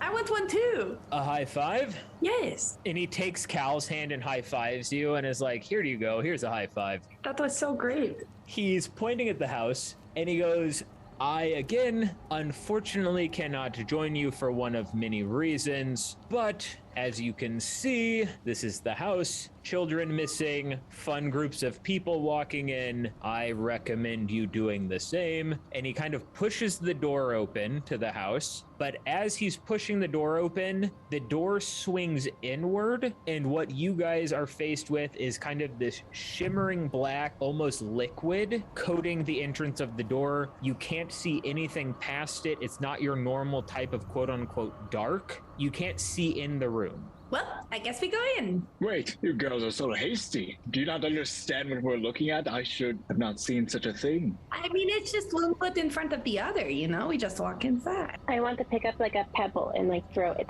As you throw the pebble in through the doorway, you don't notice anything in particular. It just kind of vanishes. Liquid blackness kind of ripples a little bit as you throw the pebble through, but nothing more out of the ordinary than what you just saw. It is a little bit odd what you're looking at, but at that point, Hoy looks at you and is like, do you guys not trust me? Not really. Don't touch it. I'll go first, okay? Wait, and then he stops Dusk as well, and then he does an Arcana check. Okay, give me your Arcana check. 16. It is magical. You don't perceive any ill will coming from the magic that is emanating from the door. Other than knowing it's not evil, you don't know much about it. Okay, Cal, not wanting the girls to be in danger, peeks his staff through the door. So as you start heading in, Hoyd slaps you on the back and is like, good man, and ushers you into the door. I go in the door. Cal vanishes into the darkness. Cal, can you hear me? Hello, Mr. Wizard. You cannot hear them. Do you want to go in together? Yes, please. I hold out my hand and we walk through the door together. He's like, good, perfect. I was hoping all three of you would go in. As he goes in, Hoyd reaches into the blackness and pulls the door back shut. You take in the same scene when you walk in. It is very clearly not the glossy black that you guys saw before you walked in through the door. It is a very well-lit room. 3 skulls on the ground, laying on individual pieces of rug in front of pedestals, and then there is a tablet off to the side that has Nelisian standing in front of it, reading something. Nelisian would like to look at the pedestals and see if they are different in any way. Okay. As you are looking at the pedestals, the leftmost pedestal has an inscription of a bull, the middle pedestal has an inscription of a book, and the right pedestal has an inscription of a crown. And the skulls? The skulls have nothing on them, nothing to distinguish them. They all look the same, bleached white bone. They all look around the same time period. None of them look older than the other ones. They all look almost identical. And the rugs underneath them that they're sitting on? Also identical. Nelisian will reach down and pick up the first one, the one that's closest to him. When you pick up the first skull, it says, my coins were earned by others. Does the mouth move? It does, just a little bit. Dear God. I'll pick up the second one. The second one says, every day I watched fools perform. Yana, touch that last one. Let me ask you this. Are you holding both skulls at the same time? Or did you pick one up and then put it down and then pick up the second one? Or are you holding both at the same time? Well, now I don't know. I guess both. Okay. No, I probably would have put it back down. Okay. If you put it back down, then you clearly heard every day I watched fools perform. If you'd left them both in your hand, you were just going to have both of them talking at the same time. So it would have been hard for you to distinguish one from the other. How long have you held the second one now for? Too long. It looks gross. As long as we've been talking. Cool. So you've noticed that as you're holding it, roughly after it says what it needs to say, 5 seconds pass and it repeats the same thing. Okay. And I'll sit that one down and touch the last one. And then the third one, after Nalisian picks it up, says, I must ask rather than demand. I mean, I do this every time I perform. I ask for donations. So Nalisian hasn't shared any information and hasn't said anything. He's going to pick up the first skull and put it in the first pedestal, which is the bowl. Did anything happen? You don't know. He'll pick up the second skull and put it in the third one, which is the crown, and then the third one in the second pedestal. Well, Yana is so lost that he's now getting enthralled in the fact that he can't decide if this pickle juice is going to stain his lavender robes or not. So before I say what's going to happen, all of you guys give me a perception check real quick. And what was Yana doing? He was just kind of like looking at his shoulder, kind of like rubbing it, hoping that the pickle juice wasn't going to stain. With all of that in mind, give me your perception checks. 19. 11. Yana, give me a perception check with disadvantage. Okay. That was a 4. Zog and Nalisian see all 3 skulls pop off the pedestals back to the rug. Nalisian, you see something emanate from the central pedestal. Nothing emanate from the others. Yana has no idea what's going on. He was brushing his shoulders off. But all 3 of the skulls moved off the pedestal and went down back to the rugs in front of them. You did all hear some childish laughter happen after the first placing of the skulls. Did I heard the laughter too? Yeah, there was nothing trying to hide that. It's just kind of like, almost sounded like it came out over a loudspeaker suddenly. What was that? We'll soon find out, I imagine. It's going to grab skull 1 and put it on the third pedestal. Okay. Nothing happens. It stays on the pedestal. And then, Delician, which one did you put in the middle? He'll reach down and pick up the third one and put it back in the middle. Okay. The remaining one I'll put on the bowl. Perfect. You place the third one on there. All of the inscriptions light up, and you hear a clicking sound. The skulls do not teleport back off the pedestals and go back to the rugs. They stay on the current pedestals that they are on. They all start kind of like chattering a little bit, like almost like the skulls are vibrating just a little bit. Oh my God. But nothing crazy. They're just kind of shaking on top of the pedestals. What is going on? Nalisian will give a side glance to Zog and say, "You're not quite as dopey as you lead on, are you?" I guess. I don't know. It's because the crown, a lot of lords and such, they get their coins from someone else. Indeed. Yana walks up saying, "Is there a crown over here?" And he'll look at it and go, "Oh, it's just a stupid drawing."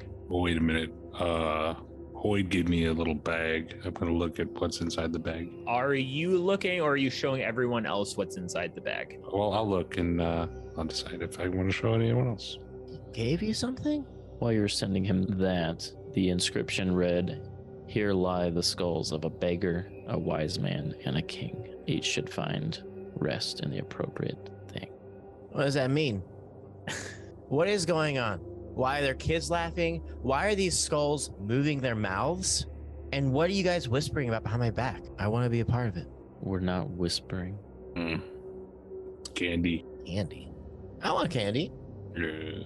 I don't really have a sweet tooth. I don't think. I eat when I get nervous, so I would love something. I'll give him a piece of taffy. No. I'm as happy as can be right now. So the door on the left of the screen, that's not the one we came in, right?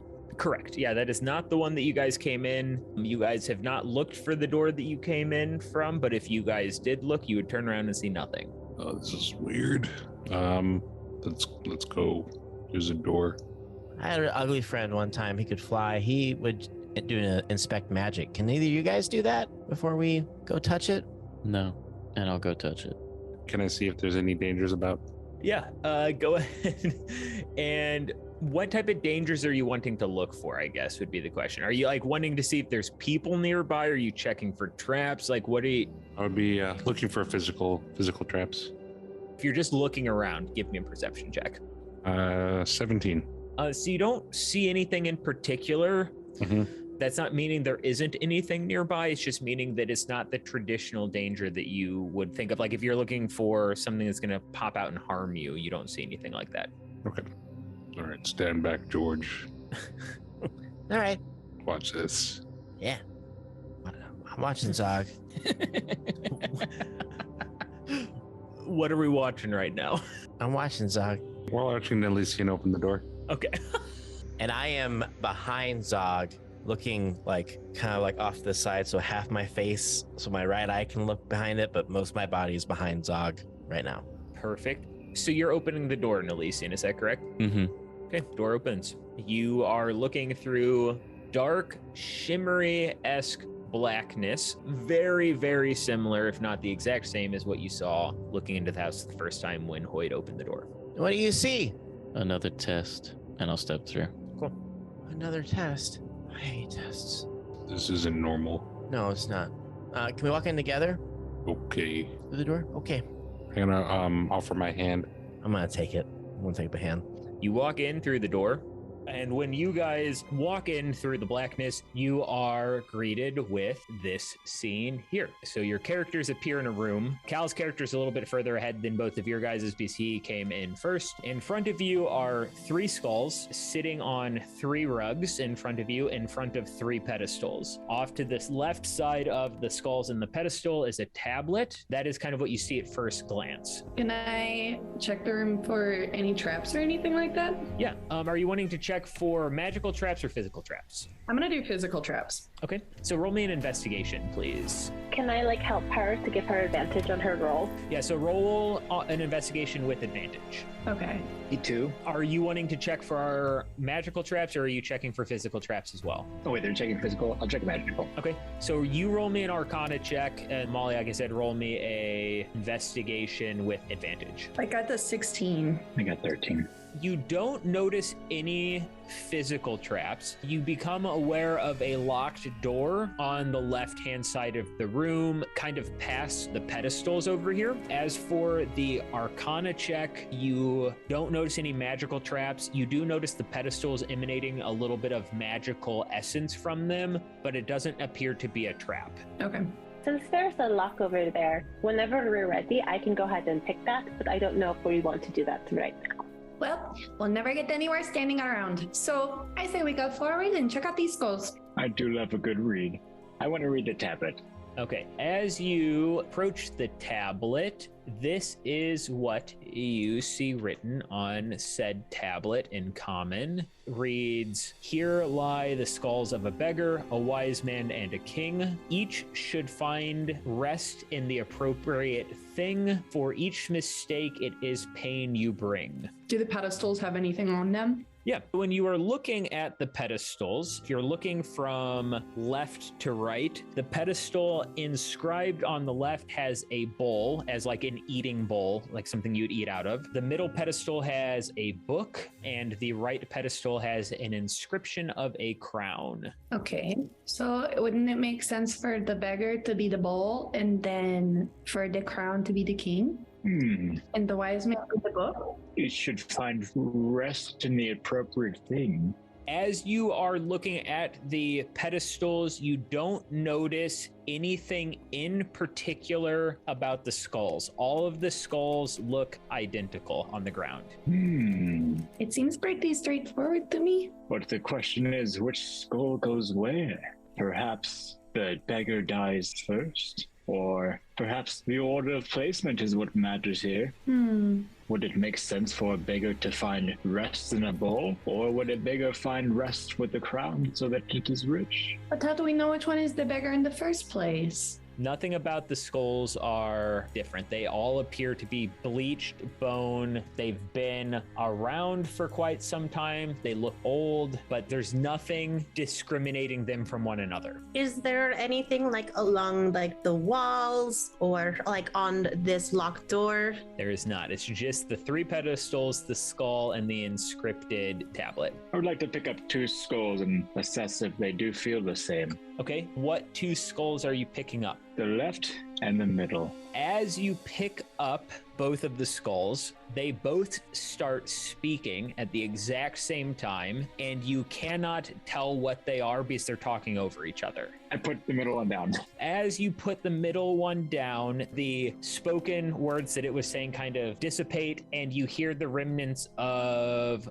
"by others" coming from the other skull that you're holding up. About 5 seconds pass, and the skull that you're still holding says, "My coins were earned by others." That's got to be King. I would agree. Let's listen to them all. I put that one down. Dusk, go grab the middle skull. Okay, I grabbed the middle skull. So the middle skull, as soon as you pick it up, it says, "Every day I watched fools perform." I want to pick up the last one. As you pick up the last one, now keep in mind, if the skulls are not getting put down, they are still talking to you as you're holding them every 5 seconds. They're repeating the exact same thing that they said. So Dusk puts down the middle one, Cal puts down the left one, and then Dawn picks up the right one, and it says, "I must ask rather than demand." But that sounds like the beggar to me. Yes, I think. Could also be the king. But he demands. The king demands, right?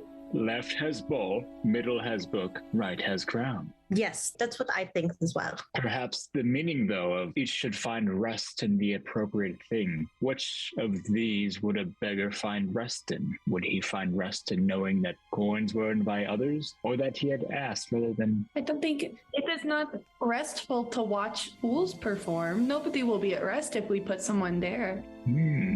I think we should go with the obvious answer, and if it's not right, then we can reevaluate. Yes, the first skull should go in the last pillar. Yes. The middle skull should go in the middle pillar, and the third skull should go in the first pillar. And then we see what happens. Okay, as you place all 3 skulls on the pedestals, the inscriptions light up and you hear a click. We did it! It clicked. You guys are so smart. You guys are so smart. So now that you've heard the click, what do you guys want to do? I really want to just go through the door. Yeah, I'm going to go to the door and I'm going to like investigate it for traps. Okay, roll me an investigation check, please. Oh, it's a natural 20 and my investigation is a 5, so 25. You are 100% confident there are no traps on that door. Is the lock the thing that click? It is. The lock is now hanging loose. You push the door open. You are greeted with the same shimmering black that you saw entering the house in the first place. I reach my hand out for Dawn. Let's go! Kyle runs up in front of them first and then pushes them behind, and then he goes in first. You go through the shimmering black, and this is what you are greeted with in the next room. And you see a chest in front of you. Off to the right side, you see 3 spectral shapes, a little bit smaller than normal human shapes. You guys do assume that these are children based upon the size of them. They don't make any move towards you. Hey. They don't say anything. Yana is going to excitedly run up to the first chest up here. Hey, watch this, Nilesian. Yana's going to run up and go, ooh, wait, no, I have to. Yana wants to check for booby traps around the chest. So are you checking for physical traps or magic traps? Magic. Okay, roll me an Arcana check, please. 7. You have no idea if there are traps there. The strongest Arcana you are getting, or magic-based remnants in the room, are from the spectral beings. Okay. Yana is going to put one hand on the chest, he's gonna look over, and then he's gonna say, "Is it okay if I open this?" He's gonna slowly try to open it. You are looking at the spectral beings. One of them vanishes because you're looking off to the right at them. Okay. And one of them reappears right here. Oh yeah. He's gonna walk back up to the chest, You've noticed this time around as you walk up to the chest, unlike any of the other motions that you had made at this point, the spectral being is watching you intently. Like the being itself is tracking your movements. It's almost like a sensory camera. As you move, it moves with you. Okay. You can tell that it's a mixture of watching your body movements versus your hand movements. Yana is going to reach out and try to touch the spectral thing. Okay. Do you make contact with the spectral being? Do kind of want to see if I feel anything. If I go through it, if it's slimy, if it's cold, just kind of like a little. As you touch it, it screams, and then it stops for a second and says, Trick or treat. What? Zog! Candy! Oh, okay. The big fuzzy guy. He's got, Trick or treat. he's got candy. Trick or treat. He's gonna give you a treat. No treats. No tricks. Pull out the bag of taffy. it has moved slightly closer to Yana, and it is now fervently saying trick or treat over and over and over again. Give it the piece that I gave you. I ate it. Oh. It was really good. Okay. How many more pieces of taffy do I have? You have 5 pieces of candy left. I'm gonna hold out a piece towards the spectral being. It eats the piece of taffy and vanishes. I'm gonna touch the chest again and slowly try to open it and see if the spectrals move. Nothing moves. The chest does creak open. Okay. Does look like you are able to open the chest. Swing it open. You look inside, and all you see on the inside is a tiny coin pouch. I'm going to grab it. Perfect. You have come in possession of 75 gold. Oh, hot dog! I knew this mission would bring me fame and fortune. Now I just need the fame. Okay. I'll go to the other 2 ghosts and offer them each a piece of taffy. Okay. First ghost accepts the piece of taffy and vanishes. The second ghost, assuming you're doing the exact same thing, also accepts the piece of taffy and vanishes. You've done it again, Zog. I'm gonna go down to this chest on the right. Does it look identical to the other one? Mm-hmm. Okay, I'll open it. Okay. You open the chest up, and it is also a tiny coin pouch inside. You take it, you also find a coin pouch of 75 gold. Elysian, go check the other one. Very well. You touch the third chest, and I need you all to roll initiative. Great. So we have an 18 from Elysian, Yana's a 13, and what do we have from Zog? 16. You reach for the chest, and it shrinks just a little bit. Your hand is stuck to the lid of the chest, and teeth form around the mouth of the opening to the chest, and you guys are looking at a tiny mimic. What the hell is this? It gets to go first. What's your armor class, Elysian? 18. It does not hit you, but your right hand is still attached to the lid, and it is attempting to move, which it does just a little bit, nothing crazy. It just repositions itself, kind of dragging you just a little bit here. It doesn't hurt you, but it is moving, and it has turned to attempt to bite you. Okay. Is the mimic done? Yeah, the mimic's turn is done, yes. So we would move on to Elysian, and then it would be Zog, and then Yana. I'm going to use my Blessing of the Raven Queen. Okay. Which we have not gallantly named something different for this world yet, but that allows me to teleport up to 30 feet away. Am I able, when I attempt to do this, being stuck to this thing?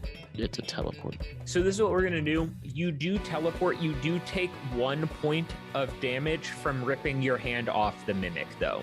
You do rip some skin off the palm of your hand. That's fair. Okay. I will have teleported right here, and then I'll attack.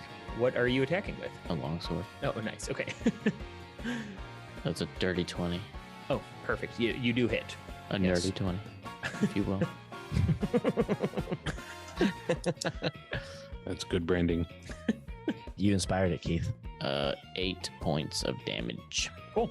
You do 8 points of damage. So as you swing in with your sword, you chip a little bit of the wood off the chest, causing a little bit of damage to the mimic. The mimic at that point is turning to face you, but it has not made it there yet, so you can continue to move away from it after you've hit if you'd like. And he cannot get me because of my feet. So, bye. Nice. And no attack of opportunity for moving away from it. I'm just going to move so I can still see it, kind of block his movement to the others, but I don't want to be right next to it either. I want him to come to me. Okay. It has turned to face you. It has not moved more than just turning to face you as you teleported away. And we are on to Zog's turn. Gonna take a dash. And I'm gonna use 60 feet of movement to get there. Oh, nice. Okay, cool. And that'll be it. Now we're on to Yana's turn. What do we got going on, Yana?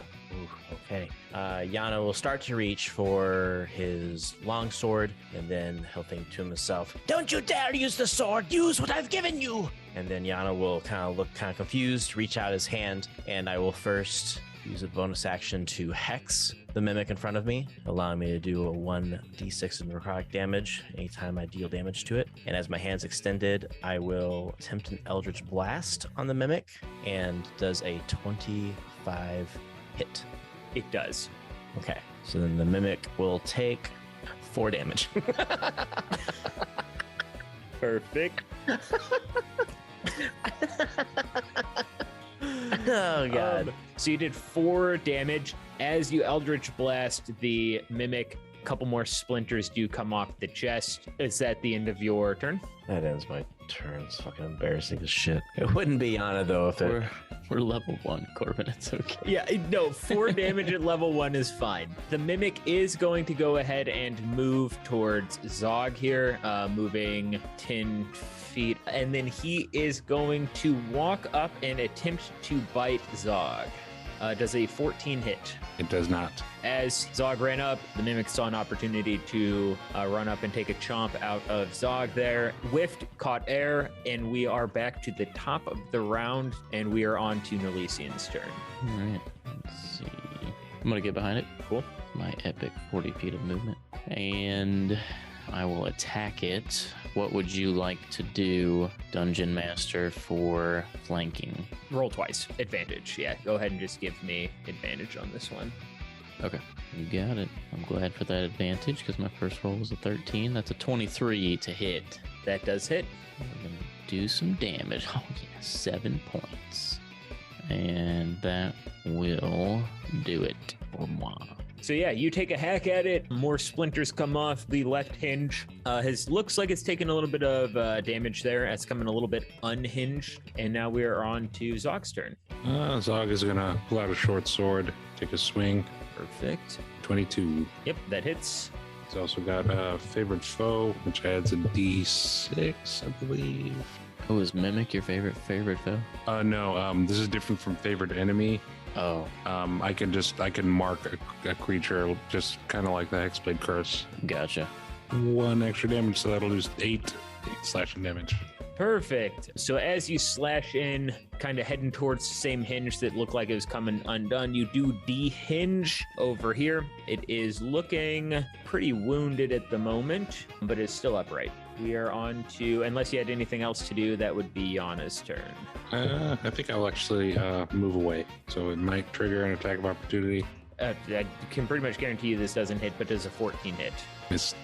Yeah, we'll hop, skip, and then fire an Eldritch Blast at it as he's getting kind of excited at this new thing that he's not used to. Does a 14 hit. It does. Aha!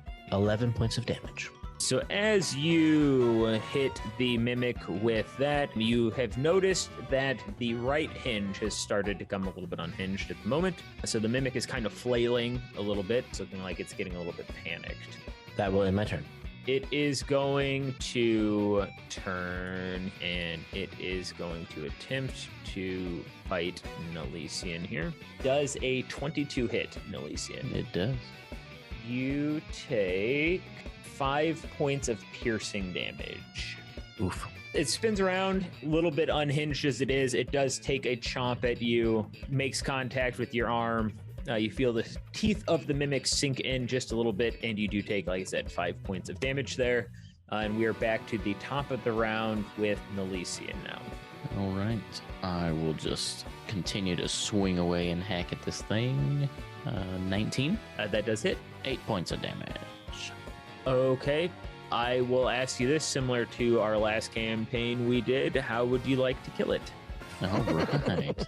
God damn it. So after it bites my arm, I will rip it free and then bring my sword down on top of the mimic's head, exploding it into splinters.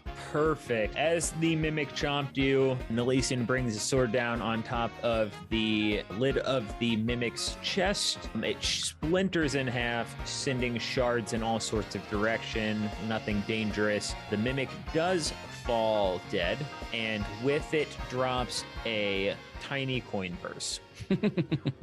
How much is in there? I lift it up and toss it up and down. About 75 gold. Funny enough, you actually got 50 gold. Oh. Oh no. Actually, that sounds like 50 to me. Put it in my pocket. We can no longer split it 3 ways. Perfect. As soon as you pick up the third coin purse, you guys are teleported to an additional room here. You enter in, you see a chest in front of you.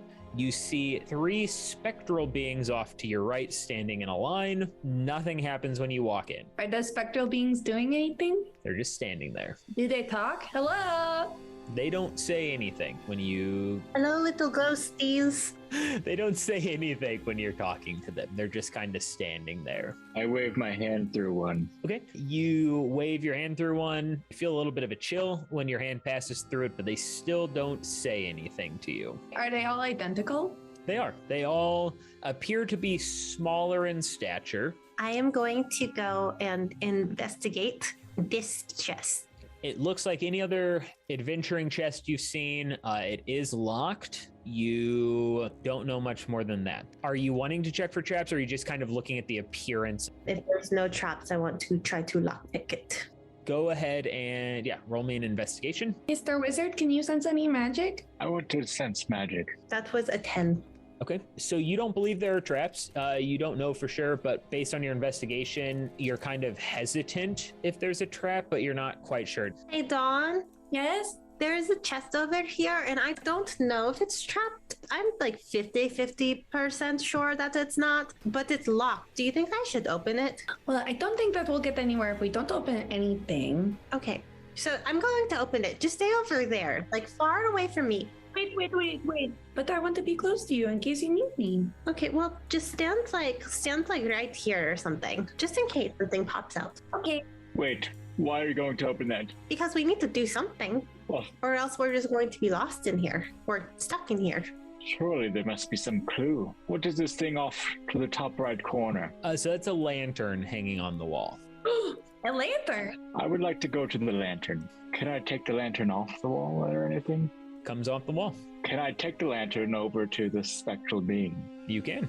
I want to hold the lantern up to the middle spectral being. Okay. While this is going on, Dusk, has your character touched the chest yet? Not yet, no. Because Dawn is listening to Cal, so that means Dusk is listening to Cal right now. She's not very happy about it, but she is. As you hold the lantern up, the light emanates through the specters. They still do nothing. They just are standing there looking at you. They didn't watch you walk to get the lantern, but it's kind of, they're reminiscent of those paintings that you feel like are always looking at you when you're walking by them, but they're not actually looking at you when you walk out of their field of vision. Their eyes are just tracking you as they're in front of you. Wait, was it the same way when we didn't have the flame? No, their eyes are now kind of focused on the flame just a little bit. I think you should walk in the opposite direction of maybe where we're opening the chest. I don't know. I'm going to watch them as I walk up towards this chest with the lantern.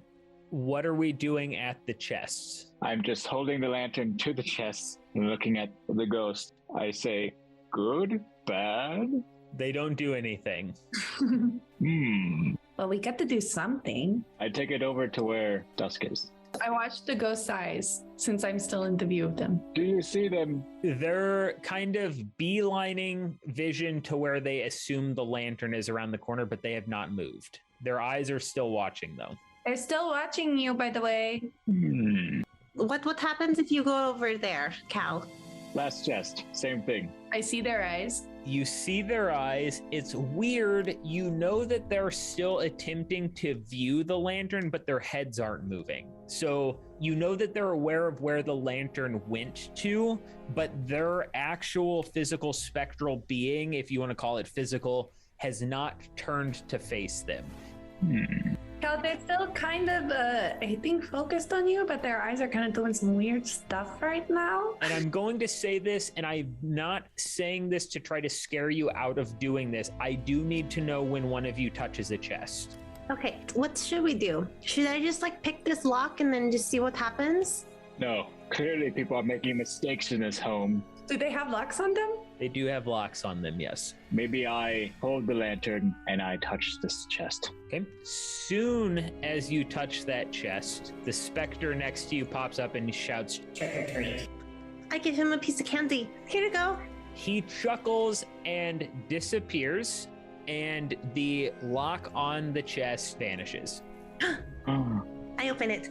You pop the chest open, and inside is a tiny money pouch containing 75 gold. Ooh, That is a lot of money for so much food. yeah. We could probably like buy the turkey stand if we really wanted to. We should do that after this. Yeah, we should. Okay, should we just like kind of do that with all the other chests? I will hold on to the money back, just assuming that they're girls that aren't good with money. No, I can hold on to the money back. No problem. I just don't have the intuition that you're that great with money after wanting to buy so many drumsticks. Oh, so you're telling us that we can't eat? What if we're hungry? You want us to starve? That's not what I said, dear. Well, we were just hungry. We were very young. We're like growing girls, so we need a lot of food. I say we can figure this after the spooky house. So you said it was 75 gold? 75 gold, yes. Why don't we just split it? So I get 25, Dawn will get 25. All right, I portion out the gold. So you guys each have 25 more gold than what you had when you started this. I really like money. I love money. All right, what do we want to do now? I hand the lantern to Dawn. Would you be a sweetie and take this and go touch that other chest there for me? I will touch the chest. Okay. You touch the chest, and immediately this ghost pops up in front of you and shouts, "Trick or treat." Give him a treat, Dusk. I hand them a piece of candy. It chuckles and runs away, and the lock pops off. Oh my gosh, they're so cute. Are you opening the chest? Yeah. You open the chest, and you find another small money bag in there of 75 gold. We will split it again, yes? Yes.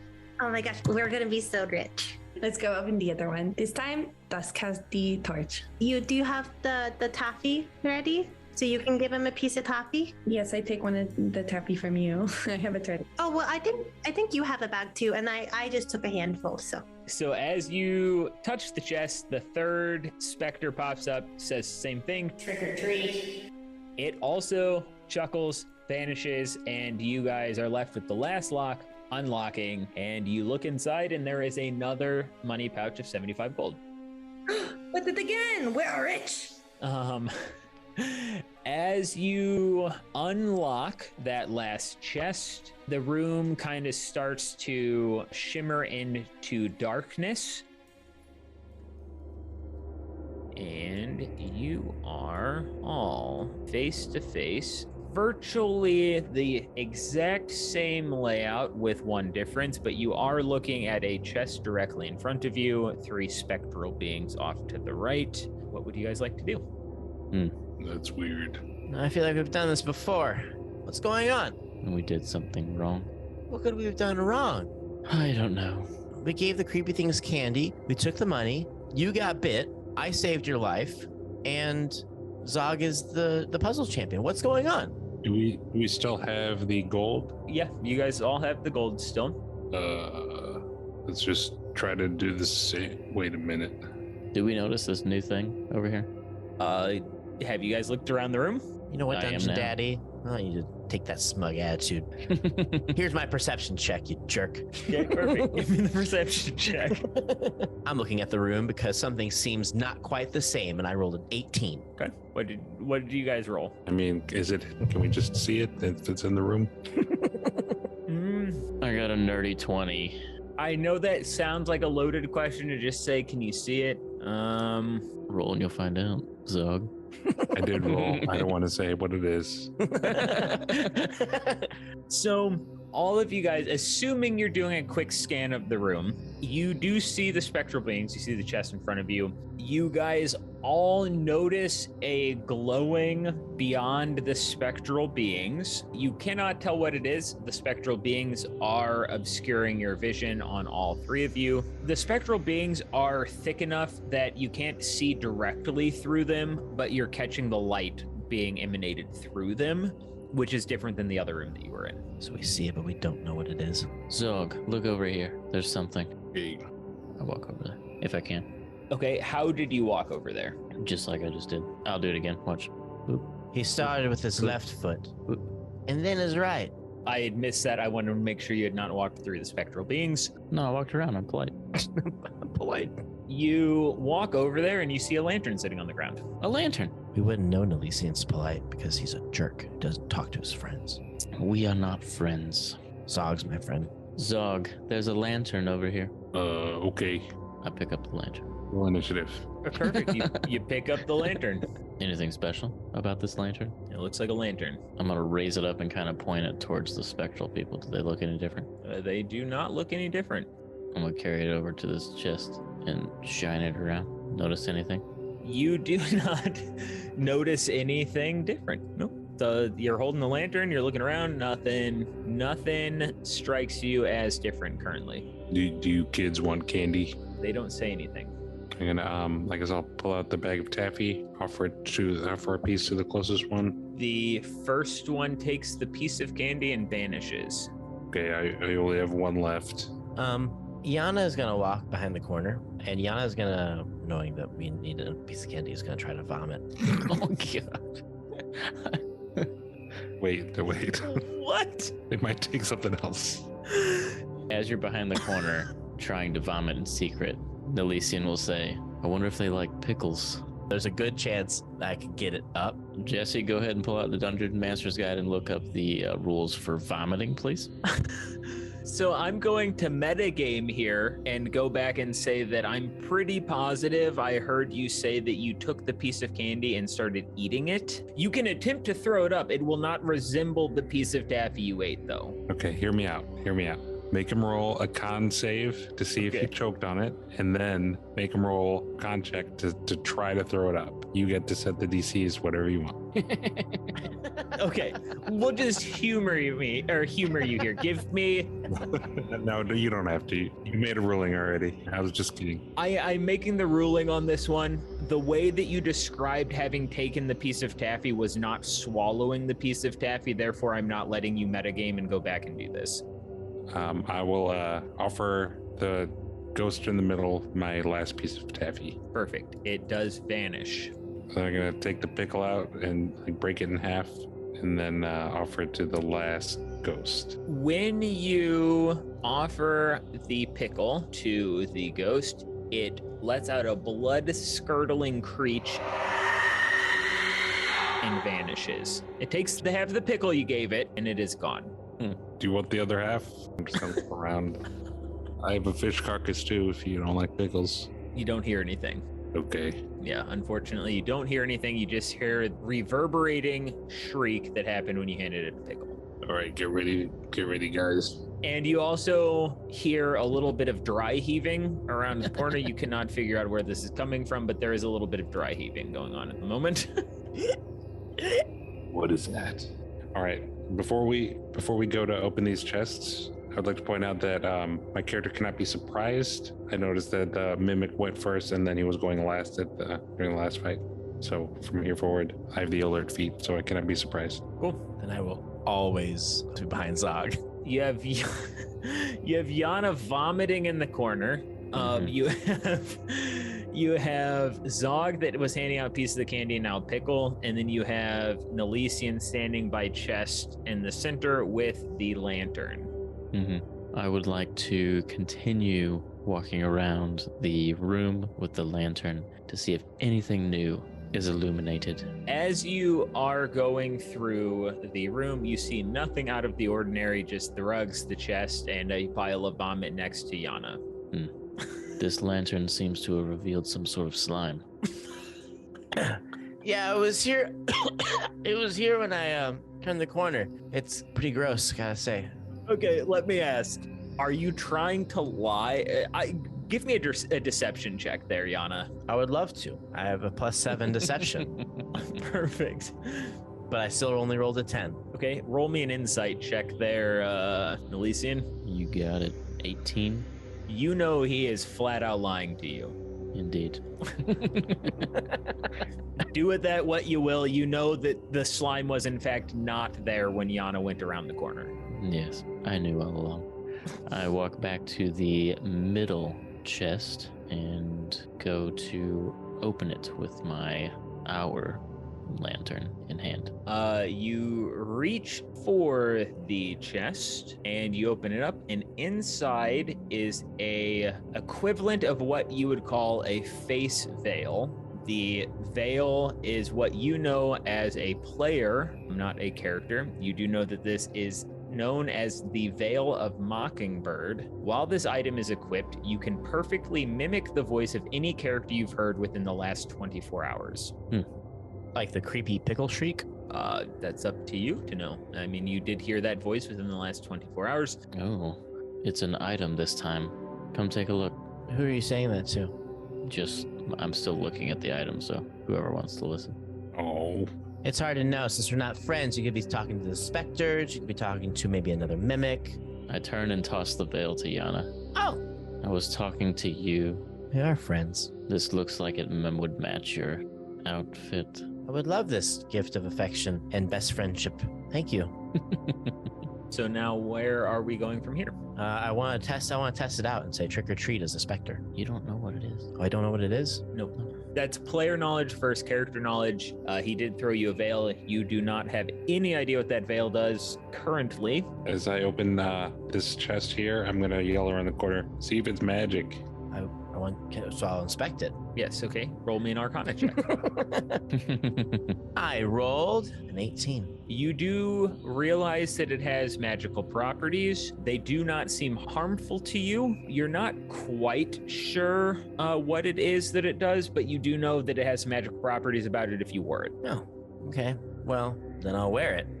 Cool. You put it on your head, and it kind of like encompasses almost like a turtleneck, kind of like up to just below your ears on either side as you put it on. The front plate of the veil is a button, so you can actually take the front veil off and cup it in there to completely cover your mouth and nose around the turtleneck feature, or you can leave it open, almost like a medieval mask that could open and close. You can kind of do that with the veil. Okay. So the screen of the veil can be placed in front of you, or it can be removed and kind of hang limply to the side. Okay. I'm gonna button it up.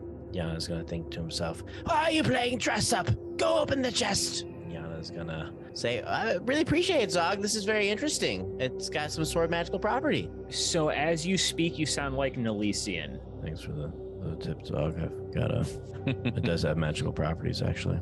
That's weird. You sound just like me. Why do I sound like you? I don't know. Can I try to consciously change? Yeah, you can attempt to change your voice. I assume you're meaning your voice, right? Not your clothes. Yeah. Okay. I just had to check. Yana's gonna say, what is going on? Let me try. Zog, can you hear me? You sound just like Zog. Don't do that. Did I surprise you? I'm gonna stop mid opening the chest and walk over to Yana, and you've never seen this expression on his face. He looks like dead serious. He's just like, don't do that. I'm sorry. Also, be careful. There's slime on the ground over here. Zog, he is talking just like you after you told him not to do that. Did the slime attack you? You kind of smelled like the slime. Yeah, it did. It came out of nowhere. Just be careful, okay? Okay. I'll go back to the chest on the right and open it. You open it up and you see a container in there about the size of a music box. Player knowledge here, not character knowledge. The container is empty. This container is known as the container of mocking. This container will make an exact replica of anything the user places in the container. The object it creates does not keep its magical properties. The items that it is create are not as valuable as the original. It just produces a replica prop of said object. Sure. I'm just going to shout out. It's a little box. Yeah, music box might be a little bit too small. Picture something the size of like what you put your 3 D&D books into if you have one of the collector's sets, like something roughly about the size of like a traditional board game box, something kind of like that. Okay. It's about the size of the container you have. I just don't want the tiny music box to hinder you from putting something a little bit bigger in there, but it's about the size of roughly like an average game box. Okay. While all this has happened, Nelisian has made his way over to the last chest, takes a deep breath, reaches out, and tries to open it. And he is still carrying the lantern. You do open the last chest. As you are waving the lantern above it, you do notice that part of the object is vanishing in and out, that you realize you would not have been able to see said object in this chest if you had not had the lantern. You have something in the bottom of the chest. It is known as the earring of pickpocket. While the earring is being worn, the user will know the amount of currency being carried by any creature that you see within 10 feet of you. Visually, what it looks like is, for lack of a better term, it is a railroad spike style icon that's roughly probably about the size of like a sewing pin, give or take, a little bit thicker, but it doesn't look like a traditional earring. It looks like something you'd have to like shove through your ear to actually be able to use it. Almost like an iron spike, one would say. But I would have no idea what this is. You would have no idea what it was. So I just pick it up. Yep. And I'll turn to Yana and say, any idea what this is? I have no idea what that is. All right. Both of you guys give me a history check, actually. Oh, nice. 17. Cool. And actually, Yana, I take it back. Give me a history check with disadvantage, actually. Okay. Oh. Nat 1. You answered the exact way you just did. You have no fucking clue what that thing is. You look at it and you're like, I have never seen this before in my life. You, Nelisian, believe you have seen this before as a piece of body jewelry, but you don't know where. You have an inkling that you have seen this adorning some people in the realm at some point or another. You don't know if it's a necklace, earring, whatever. You just know that it was used as body jewelry at some point, like adorning a body of some sort as like a decorative piece. I have been alive for a long time, so this does look familiar. You're right. It's all coming back to me. My ears are pierced, so I will just... Nah, that's too metagaming. I'll just put it away. I'll always give you player knowledge as to what a magical item is that you guys pick up, so you know what you have in your possession. You will, as a character, not know. I can give you tidbits, but you guys, it's on you guys to establish whether your characters would start picking stuff up and doing arcana checks. I'm not just going to give that to you. So just moving forward, be aware that if you guys have questions like that, I won't give them to you. You guys have to actually play it out in character. And I would be okay with if you having us finding stuff, and if our players don't know what it is, you don't tell us what it is, then give us a little mystery. I'd be okay with that too. Okay, cool. Yeah, then we'll play that all out from here on out. So anytime you guys pick something up, just assume you need to ask all of the questions that you normally would as if you were picking an object up. If you want to know if it's magical, if you want to know if you recognize it, anything like that, just make sure your characters are asking, or bring it up as if it's characters wondering, and you and I can have a discussion about it on the side. We'll figure it out. Yeah, I think it'll be easier for me to naturally do that if I didn't know. Yeah, just got a box. Oh. Since we're on the subject, I'm not proficient in Arcana, but can I see if I think it's magical? Or ask Yana if he can look at it? So yes, you just don't get your proficiency bonus, so you can always roll. Okay, so as I'm thinking about it, and before I put it away, I'm just going to kind of look at it and see if I think it's magical. Cool. Give me an Arcana check then. Oh, that's a natural 20. Oh. It is definitely radiating significant magical properties about it. Again, you associate this to a feeling you've had in the past where you were close to somebody that was wearing body jewelry. You just can't pinpoint exactly what it does, but you do know you've felt this before, and it's just re-solidified the distance that you were at to feel this from the person you were talking to. You would have needed to, it would have been body jewelry that would have been putting off this essence, but you just still don't exactly know what it is. I think I would still just hang on to it, so I wouldn't try it without probably asking somebody. So. You guys both got fancy stuff. I just got a box. Well, speaking of your box, Zog, the pickle I have is kind of getting something that's sentimental to me a little wet. Can I, for right now, put this lock of hair in that box just till we get out of here? Oh, that's a good idea. We'll just put our valuables in it. Just my hair. I mean, my lock of hair. Yeah, I'll hold out the box so we can put that hair in it. Thanks. I'll give him my my lock of Rolo's hair. Okay, perfect. You put the lock of Rolo's hair in the box. I'm guessing you closed the box. Before I close it, I'm going to throw my gold in there. Perfect. You throw your gold in there, you throw the lock of hair in there, and you close the box. As you guys are having that earnest interaction there, the room kind of starts to vanish a little bit, and you are teleported to... I swear if it's the same fucking room, Yana's gonna lose his mind. Oh, we're out of candy. I have a pickle. And you guys find yourself in an identical room with 3 more chests. Something you guys did not note while you guys stole the candy is the bag of candy had 3 pieces of taffy in it. Michelle's handful of candy had 3 pieces, and now you are down to 1 because you guys each ate 1 piece, and now you have 1 piece of candy left between the 2 of you with 3 spectral beings in the room and 3 chests. We should have got more candy. Can we split 1 piece in 3? That's up to you guys to decide if you want to attempt that. Mr. Wizard, could you make a mirage or like some kind of illusion? I could, but these are spectral beings. Do you think they'll fall for it? I don't know. Or we could give them a trick. Hand me the lantern. I'll try. I take the lantern and I slowly walk over to the chest and touch it. Okay. This spectral being pops up and shouts, "Trick or treat." I hold out my hand and cast minor illusion to make a small butterfly that flutters in the air. It watches the butterfly dissipate and it screams, "Trick or treat." It is angry at you.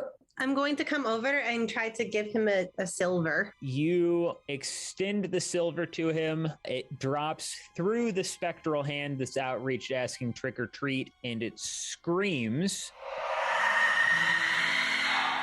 and it vanishes. The lock did not open. The lock did not open this time. No, 75 gold. Well, we do have 3 more candies left, so who wants to try another trick? I wonder if I could just try picking the lock. I think maybe we should try it. Okay, I'm gonna... What if you die? It's not technically touching the chest either. I mean, maybe we could get around it. Well, why would it ask trick or treat if trick was not an option? But if it wasn't the right trick? Maybe it needs a better trick. Maybe I make trick taffy. But then if it vanishes, maybe the other locks won't open. Ooh. First we tried trick, and then we gave it a treat of golden, which it did not like, so perhaps we had 2 tries. Maybe we try again? So the chest has been touched by you, right? Yes. Have you attempted to remove your hand from said chest? Yes. Okay. Your hand is stuck to the lid of the chest, and I need you all to roll initiative. Oh, no. 11? 14. 21. Perfect. So all of you guys are going first, but as Cal's hand is making contact with the chest, teeth form around the lid of the chest, and he is stuck to a mimic. Are you okay? So, I'll be fine, sweetie. So it's a tinier mimic than maybe what you guys are used to hearing about, but it is a mimic with teeth in the mouth of the chest. Top of the round to you, Michelle. The mimic is attempting to bite Cal right now. Its hand is stuck to the lid, but it is attempting to kind of turn and chomp Cal at the moment. I'm going to come up and I'm going to draw my rapier. And since I am standing next to an ally, it means that it is distracted. So I am going to take my rapier and pierce it in the tongue. What did you roll? 13. That does hit. That means I get sneak attack damage. That is 8 points of damage. All right. So as it's standing there attempting to take a bite out of Cal, you reach in with your rapier and stab it through the tongue. It kind of flails a little bit as it's attempting to make contact with Cal and kind of shifts its attention to you a little bit, but the strike does hit home and you've dealt 8 points of damage. So then we are on to Cal's turn. I have a bonus action. Oh, cool. I'm gonna bonus action disengage, and I'm just going to back the fuck up. Nice. So then we are on to Cal's turn. So one hand's on the mimic and the other hand's holding the lantern. Correct. Can I drop the lantern and attack in the same turn? I will let you go ahead and do that. Okay. I cast Firebolt, drop the lantern, a 15 to hit. That does hit. A 7. As you drop the lantern, the glass plate on the lantern cracks just a little bit. A little bit of oil has started leaking out of the crack in the lantern, but your fireball does make contact with the mimic and does spray a bit of wooden chest shards from the lantern, and you do 7 points of damage to it. So a couple of splinters have come off. Still looks like it's kind of hanging in there, but you can tell that the 2 attacks you've done have done a little bit of damage to it. So Dawn, finish it. Oh my god, are you okay? Okay, I will cast a Word of Radiance and I target the chest. okay. And it must make a Constitution saving throw. It rolled a 14. It is not enough. Perfect. Tell me what happens to this mimic. Oh, I mutter the Word of Radiance and then the room lights up. Okay. And it does 7 points of damage. Nice. Some more splinters fly off the mimic. It is still attempting to chomp Cal. You guys have wounded it quite a bit, but it is still going strong. Are we doing anything else, or are you done with your turn? Think that I am done with my turn. It turns to Cal, hand still attached to it, and it attempts to take a bite out of you, and it rolled a 14 to hit. What's your AC? 11. So it does hit you. But I want to cast Shield. I'm too squishy. Okay, what does Shield do for you? It is a reaction spell. Visible barrier of magical force appears to protect you until the start of your next turn. You have +5 bonus to armor class. So then that is a 16 armor class. So then it does not hit you.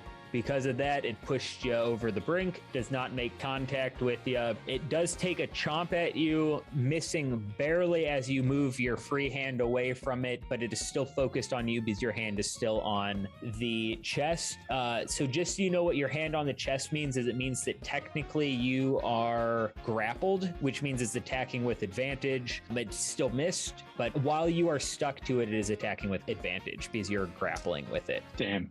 But we are at top of the round. Back to Michelle now. Okay, I am going to run back over to the broken lantern and clean it up. Okay, perfect. You pick the lantern up, you stop the oil leaking. The flame is still going strong, but there is still a crack in the faceplate of the lantern. Okay, does that have to be my turn or can I attack? I'll count that as your bonus action. We'll let you pick up the lantern with your bonus action so you can still take your action. Okay, well then in that case, I'll attack first and then clean up the lantern. That's okay. Cool, totally fine. I'm going to attack again with my rapier. That is an 8. That does not hit. So you stab with the rapier. It does not make contact with flesh like you were hoping, kind of glances off some of the metal pieces of the mimic. So we are back to Alex now, or Cal. Cal's freaking out a bit and he's struggling to pull. You can start to see his jacked neck veins start popping out as he tries to pull from the mimic but cannot.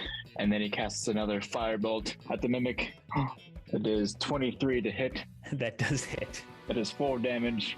Your fireball hits the mimic, singeing a little bit of the left hinge. As it attempts to keep biting you, you can tell that the left side of its quote-unquote jaw has come dislodged a little bit, but it is still attempting to bite you, but it is looking severely wounded at this point.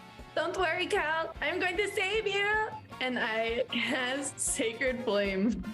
Perfect. And a dex saving throw. You said a dex saving throw? Yeah. Oh, that's really low. That's an 8. Oh, yeah. No, I got that. And that is a 13. 13 points of damage? Mm-hmm. Perfect. As you hit it, its right hinge does come dislodged as well. You can kind of sense that this thing is barely hanging on. It is going to, at that point, let go of Cal, kind of dislodge the grapple there, and attempt to take a chomp at Dawn from where it's at. So we're going to attempt to bite with a 13. Miss. Okay. It takes a chomp, and you can tell that the dislodging of both hinges has kind of caused it to be a little, it swings and misses just a bit on the chomp, just slightly missing you, but now nobody is grappled to it. And we're back to the top of the round with Dusk. So I see it go after my sister, and I am just going to scream and like try to like hack it even more. Okay. And I'm like, don't touch my sister. Ooh, that was good. 20. Perfect. That hits. God damn it. That is 4 damage. All right. So you do, in fact, make contact. You're chopping at it, and you've split the lid of the mimic. It is not quite dead, but you feel like it is about as close to death as possible. But we have now moved on to Cal's turn. One more firebolt. 19 to hit. Okay, that hits. 5 damage. So as your last fireball hits this creature, the lid of the chest explodes. It explodes into a bunch of splinters, falls to the wayside, and inside you see nothing in the bottom of the chest. No. This sucks. There wasn't even any money. Are you okay? Are you okay? Are you hurt at all? I can heal you. No, I just, God, I haven't seen action like that in a long time. Is your heart okay? Are you having a heart attack? How old are you? Oh, it's no heart attack. It's just adrenaline. Oh. I just, Do you feel alive? Are you having a good time? I do. Is this like the best like night you've had in a very long time? It depends on if we can help these children get back to their families. Oh, I forgot we were in this for the kids. We've already made like so much money, you know? I know. I'm so excited. What if we can buy like shiny things? I was thinking the exact same thing. So the bottom of the chest is there in front of you. What hand are you holding the lantern in currently, Dusk? I'm going to be right-handed, so I'm going to wield my rapier with my right hand, so the lantern is in my left. Okay, so as you're holding the lantern near the mimic, I need all of you guys to roll me a perception check real quick. 15. 18. 15. As you guys are holding it near it, you catch the glimpse of something shiny and heart-shaped at the bottom when the light of the lantern hovers over the chest. I want to grab it. Okay, so you're grabbing it? Yeah. Okay, the item that you are holding, Dawn, is an item in the shape of a heart. It looks like a locket attached to a silver chain, and the item is called the Heart of Self-Sacrifice. Okay. I want to look at it and admire how shiny it is, and then I want to hold it out to Mr. Wizard. Do you know what this is? So you can roll an Arcana check on it. So identify as a level 1 divination ritual. You could potentially know this. If identify as something you would like to know, I can tell you exactly what this said item is based upon what identify allows me to tell you. If you don't think this is a spell your character would know, I can let you know based on an Arcana check what I can give you. Yeah, I don't have the spell right now, so I'll just do an Arcana check. 22. It is emanating strong magical properties. Again, you're getting the sense from it. It is not evil magic. You are just not exactly sure what it does. Outside of, you assume that there is a trade-off involved with the item. You don't know what that means, but you do believe that to make the item work, there is a price to be paid. I don't know if I want to put it on. At least we know it's not evil magic, but it is emanating with great love, just like you, Princess. Why don't you go ahead and hold on to this for now? Okay. Thank you, Mr. Wizard. Do you think we should just like get rid of our last piece of candy for this one, or should we hang on to it? What should we do? We could try splitting it in half and then just see if it works. And if it doesn't work, then just give them the other half and then just like fight whatever we need to fight on the last one. Yeah, I think that might work. We haven't tried opening a chest without the lantern yet. I have a bad feeling about that. Yeah, I don't really think that is a good idea. Do we have any other tricks? I don't think so. I mean, I could always try to make an illusion taffy, but Spirit might not take too kind to that. But we might as well try, you know? We can only open one of the chests anyways. Good try, though I am fearful.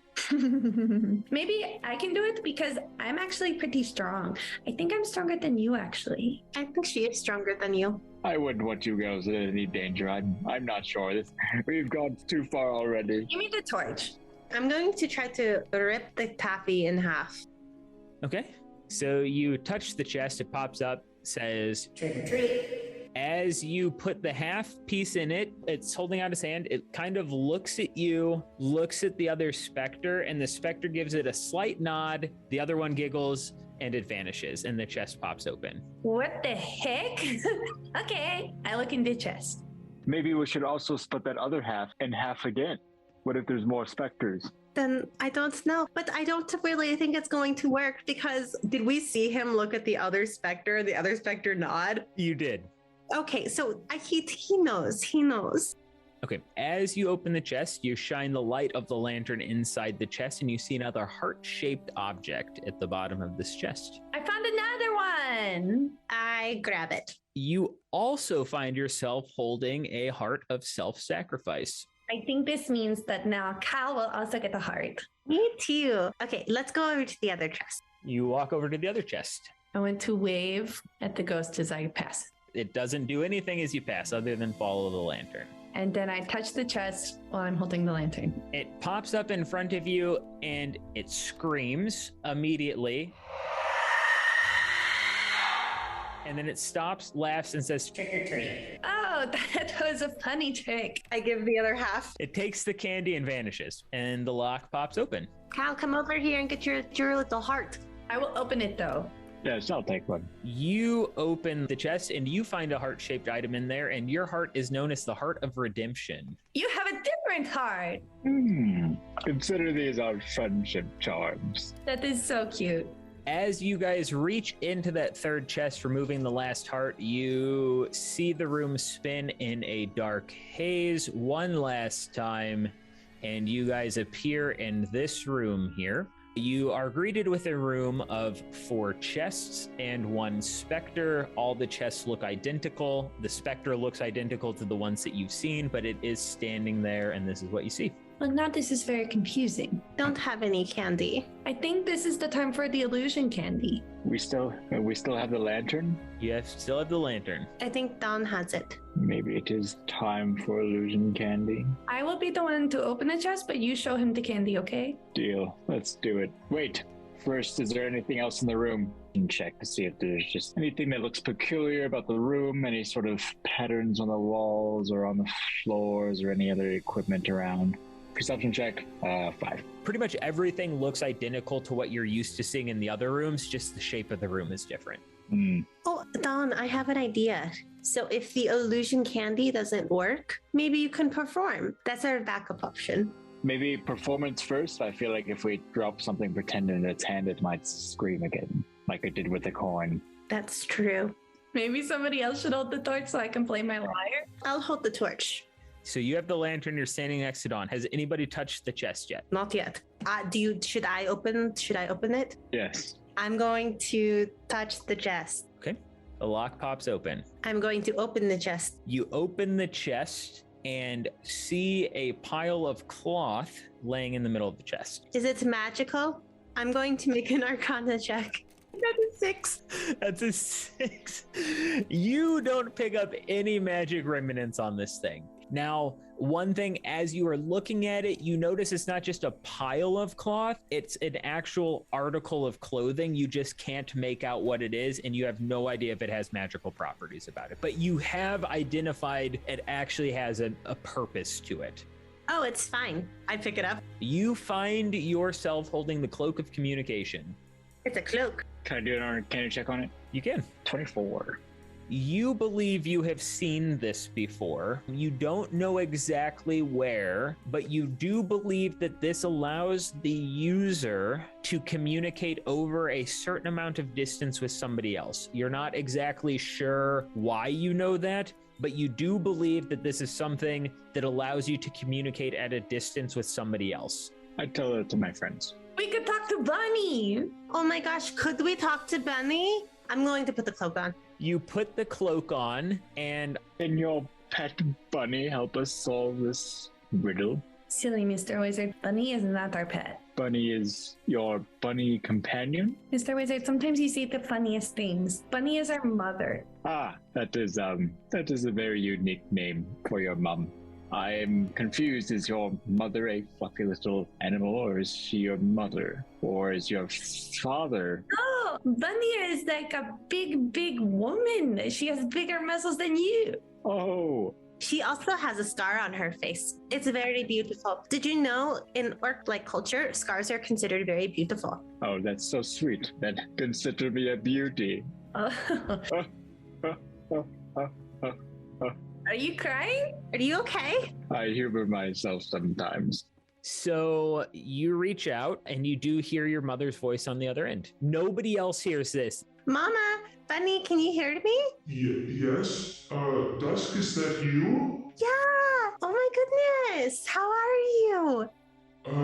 Good. How are you talking to me? I don't know. I'm in this room and Dawn's here. And then we met this guy and his name is Cal and he is a human. No, yes, human. And he has a scar across his face. And we think that you would find it very beautiful. And we're just having a really good time at this festival. Do you want anything? We can bring you back some treat. I want you to make smart choices. If you're meeting random strangers, I don't know how smart that is. He's a very nice man.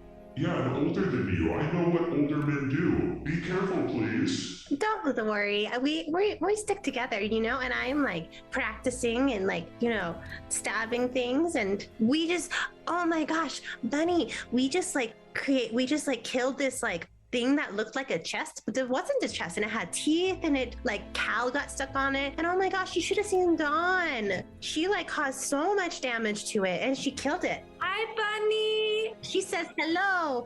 She barely gets out the word hello and communication cuts. I hurt her. Is she keeping in good health? Is she still seeing that other orc? I don't know. I didn't ask that, but she is worried about Cal. She's worried that he's an older man and he's scary, but I don't think he's scary. That's very kind of you. I would like to meet Bunny someday. You should. I think that you guys, I think you guys would get along great. Al, you're so much better than that other orc that she is seeing right now. I know, right? Are you single? Oh, no, I'm just looking to make friends these days. Well, Bunny's a very good friend. Oh, I am very certain if she's raised such sweet princesses like yourselves. She has like a size 22 shoe. Wow, that's a big bunny. You'll have to meet her someday. But I can hang on to this cloak, but if anybody wants to communicate with people. Cal, you have a daughter, right? No, not anymore. Oh. Oh, that's sad. What happened? Oh, Let's just put the torch over where the ghost can't see, and then I think we all know what time it is. It is time to talk about our feelings. Yeah, okay. Oh, no. We must certainly save that for another time. I do appreciate it, but I'm just Cal? not in the mood to discuss it. And I know we've just met, and it's a very touchy subject, if you don't mind. It is bad to run from your feelings, but I will respect what you say. Oh, you're laughing again. That's good. You're in good spirits. Wait, are you crying or are you laughing? I don't understand. I'm just gonna go and just pat him on the shoulder. Oh, no, nothing. I'm just reminiscing. Would it make you feel better to open another chest? It would make me feel better to know that these parents of their own lost children will have their kids back someday. Okay. As you guys are standing there having a heart-to-heart in front of the chest, that first chest you reach in and removed the cloak from vanishes. I think we should randomly choose again because that worked the first time. Cal, why don't you pick the next chest? Pick this bottom right one here. I'm going to touch it. As soon as you touch it, the lock pops open and you open it up and you see almost an identical matching pile of cloth. I will pick it up. Okay, you pick it up and you are also holding a cloak of communication. This is wonderful. I will talk to Bunny once they are out of here because right now I think that Cal might be feeling a little emotional. Yeah, so maybe we should like try to get through the chests and, you know. Well, and I need to have a talk with her in private about the other guy. Wait, in private without me? No, with you. But You know, I just don't like Gorgo. I don't like Gorgle either. But we need to have a talk with her because he is not a good influence at all. No, I mean, going to parties is not a personality trait, you know? Like, I don't know. He's just not mature for his age. He's kind of a stick in the mud. He has, like, no hobbies or anything. I know. No, and it's so funny because one time I even asked him what his hobbies were, and he said drinking beer. Like, ooh, you know? I mean, I like beer as much as the, like, next tiefling, but, like, come on. While they're talking, I take the lantern from whoever's holding it, and then I walk over to the next chest to the left. D&D, let's work at the task at hand, shall we? Okay, yeah, we'll talk about Gorgo later. I take the lantern from Cal, and I'm going to touch the chest with my left hand. As soon as you touch the chest, the spectral being pops over to you. It screams. It touches you. You and the specter vanish. The lock does fall loose, but you both vanish. No. Cal, I am going to lose it. Where the heck did she go? It's okay. We'll find it. We'll find it. We just have to keep going, right? The chest is in front of you, unlocked. I put the chest or the cloak of communication on, and I try to talk to Dusk. Dusk, can you hear me? Dusk can hear Dawn. Where are you? Dusk? I'm going to hyperventilate, Mr. Wizard. It's all right. I make a little minor illusion of flowers. Say, no, here, look. Those are nice. You like this? You like sparkles, correct? Yes. Look at it. Look at the petals. How many petals are on this flower, huh? Let's count them. Let's count them together, huh? 1, 2, 3, 4. That's right. 4 petals only. I wanted a flower with more petals. Okay. He makes the flower with 10 petals. Look at this one. Where are you? I'm hanging upside down. By my ankle? Play right now. This is no time to play. Why are you hanging upside down? I don't know, but you saw Hoyt walk in and there's somebody else here. Hold on. I see Hoyt and... Communication stops. What did she say? Where is she? She just said that she was hanging upside down and that it was Hoyt, I think. Let me ask you something. Did she have the last piece of taffy? No, there's no more taffy. I thought we had a half a pill. Wait. Your old age is getting to you. This is the worst day of my life. But we can also make this the best day of your life if we figure out these chests. What is in the chest that you just opened? You open it and you see a identical cloak sitting on the ground of the chest. Okay. I take this cloak. Maybe we use it to talk to her again. Or we can just get this last chest open and see what happens next. Will you go over and unlock the last chest? The last chest pops open without any issue at all. You are looking at a shimmering black surface, very similar to the doors that you went through the last time. I stick my staff through it a little bit. You can't tell what happened, but nothing happened to your staff. What do you think? Do you think Dusk is through there? Should we go in and find out? Can I fit in the chest? Yeah, you guys can both fit in the chest. Can you hold my hand? Oh, of course. I hold her much tinier hand. I'm going to lower you in first, okay? You lower her in. Both of you guys drop through the chest.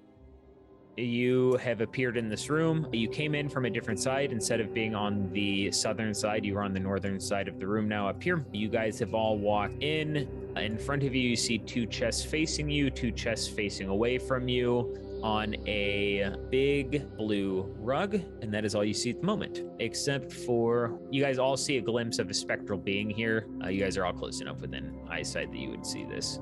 Being tired of seeing those things. Another trick-or-treater.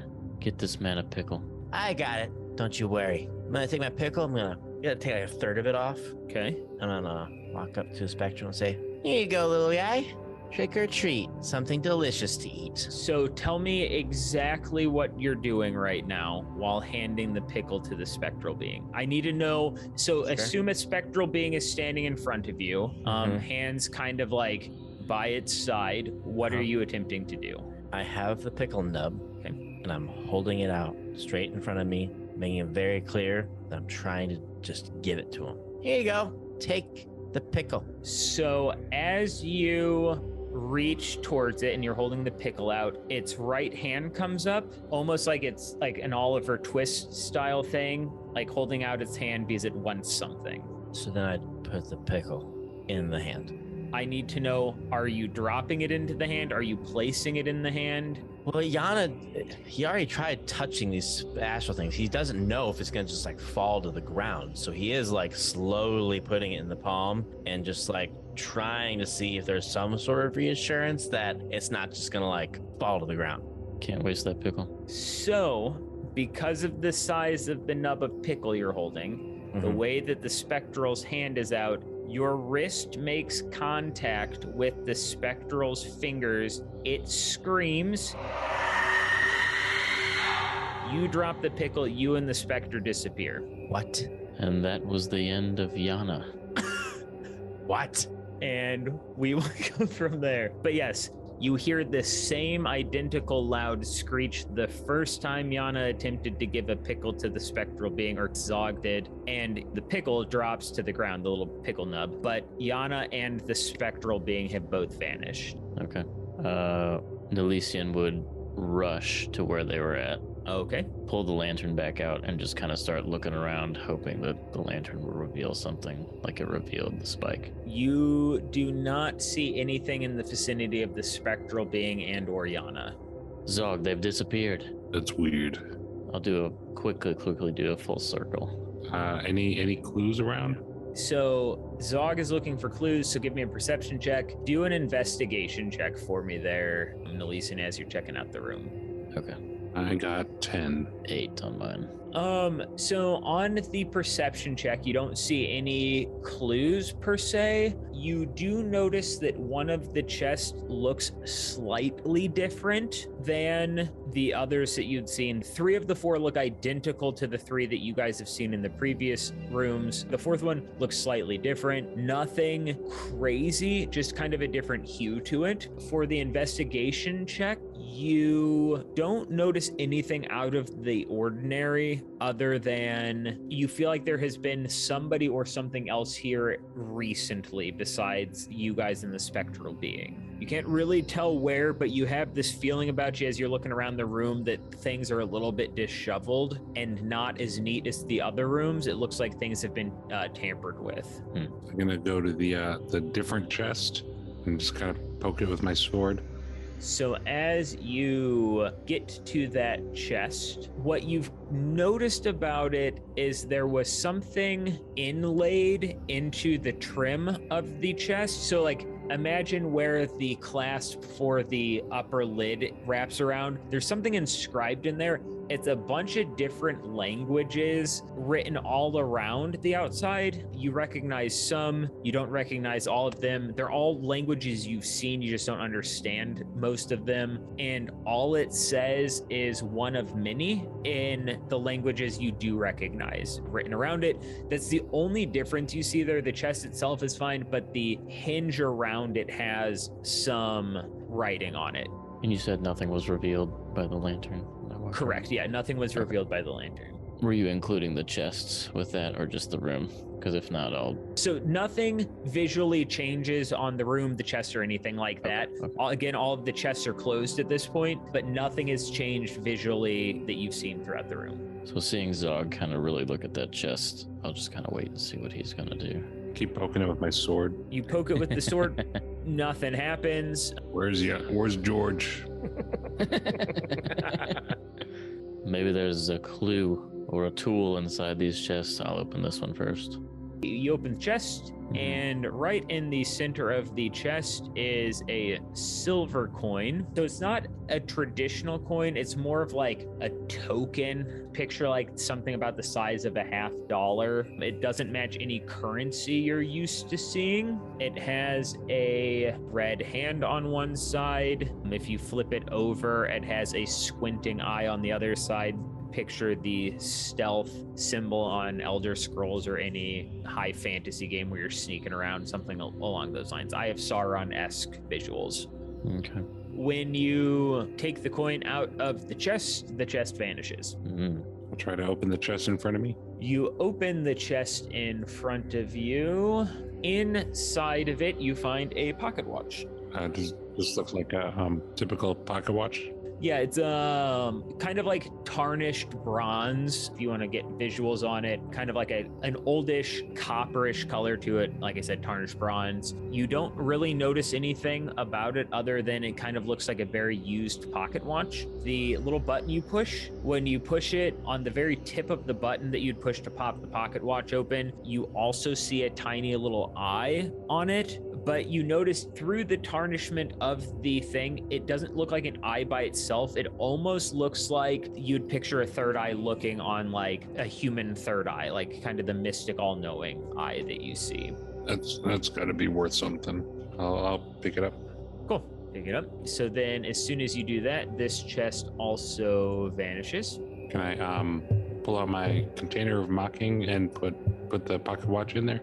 You can. When you open the container of mocking, you see exact duplicates of everything you've put in there so far. You see the lock of hair and the pile of coins that you had put in there.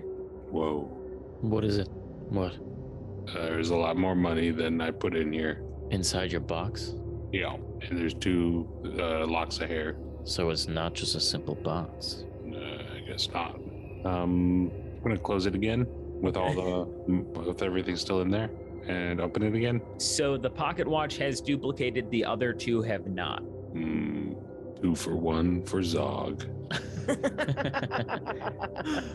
I suppose we'll open up this other chest since there's very little else to do in here. So you open that chest up, and on the inside, you see a singular ink pen.